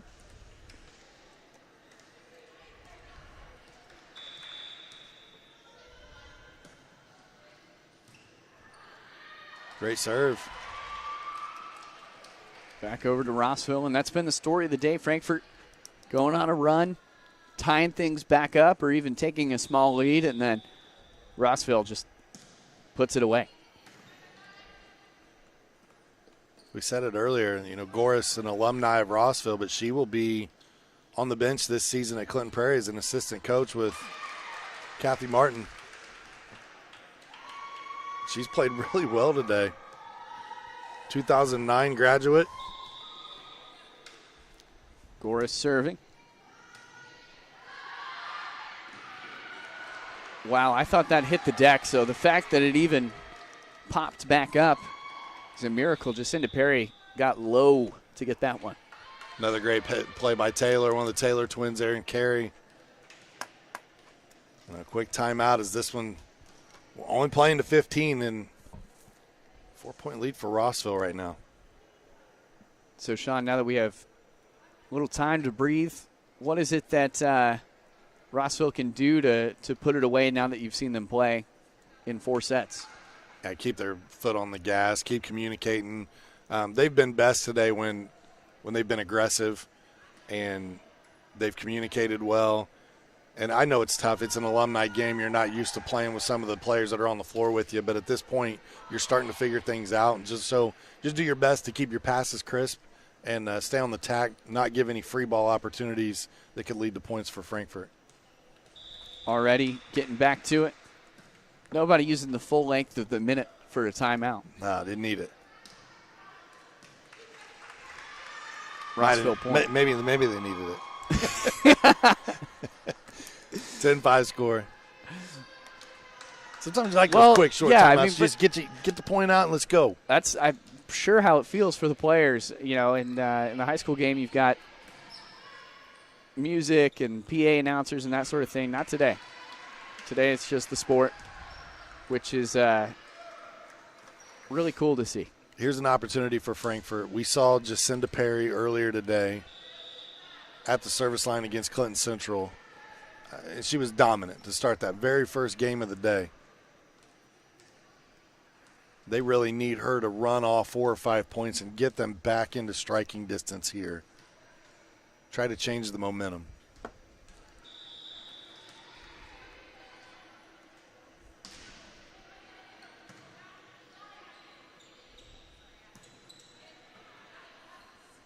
It's a great shot by Addie Cooper.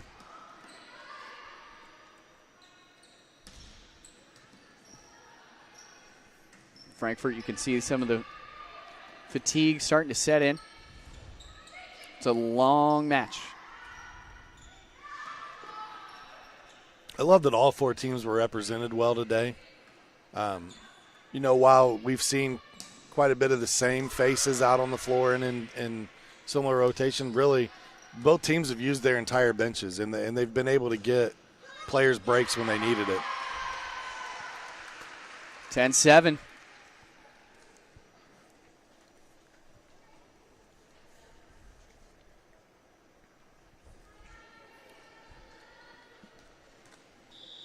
For this Rossville team today, if they're able to win their first alumni game, I know that'll give them some bragging rights and maybe start to boost what this Rossville team's wanting to do on the season. They've got 4 sectional championships in the school's history, and they've all come since the turn of the millennium. So they got their last one back in 2021. That was their first since 2014. And for Frankfort, it's been since 2009. So I know it's something that's been on Coach Rushton's radar for a while, and right here comes Frankfort. Coming all the way back.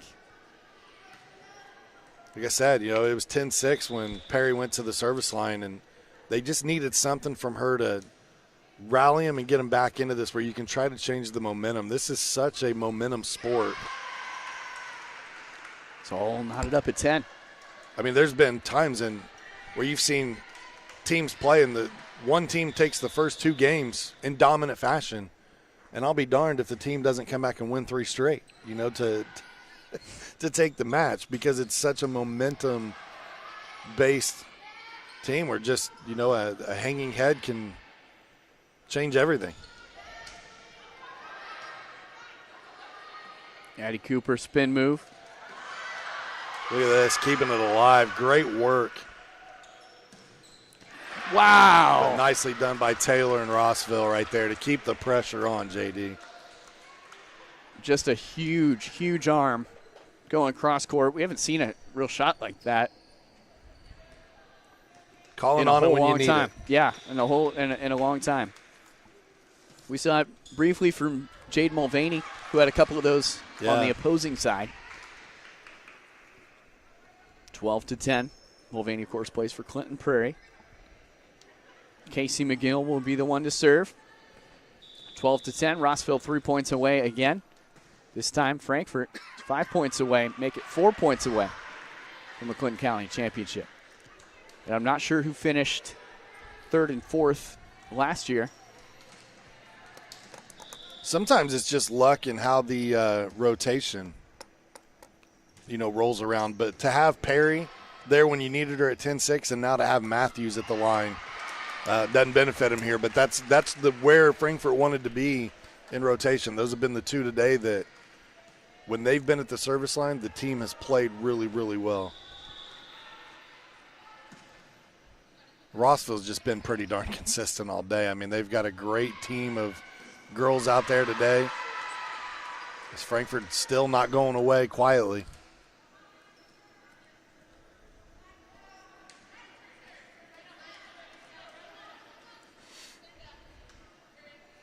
(13-12).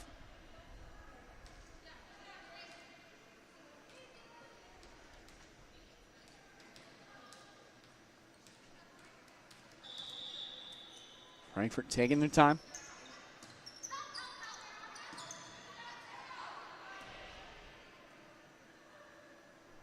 A lot of movement on that ball. One play collapsing. Rossville able to adjust quickly. That's into the net, but it doesn't matter. Effort. Play still alive. That still counts. What a rally this is. Putting it away for triple championship points. What a great hit. A great play. And I'll tell you, Lytle was right there in the middle, digging that out of the net for Rossville and keeping the ball alive. That's 99% of it sometimes, is just keeping the ball in play. For all the marbles.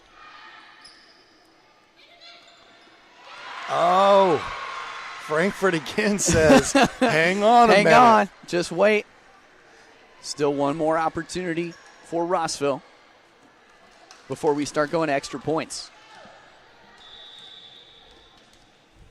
I think it's 15 straight. We didn't get that proven earlier, right? Because it was 15-13.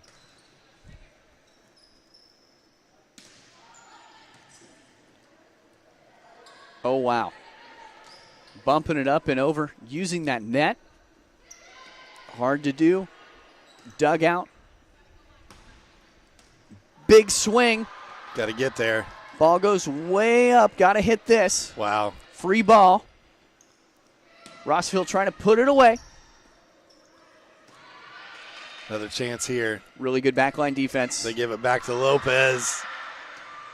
Dumped it over for a free ball. Nobody wanted to give ground on what could be championship point here. And there That's it is. Love the effort. Hornets walk away with it. 15-13, the final score. And Rossville gets it done. 25-23, 26-28, 15-13. And it's all smiles in the handshake line. Sean, a really good tournament, a lot to be proud of for every team, and what an awesome event here at Case Arena. It really is. Second year, and I'm so glad that it's come along like it has. I hope that we can be a part of it for many more years to come. A lot of fun on volleyball today. All 4 teams represented greatly. Hats off to our student crew here at Frankfort, our partnership with ISC Sports Network and Hot Dog TV. Thank you to Ed Niehaus for allowing the facilities to be used today. And then special thanks Kathy Martin and Kia Rushton for all the work behind the scenes. You saw it all shake out here on the ISC Sports Network and Hot Dog Network.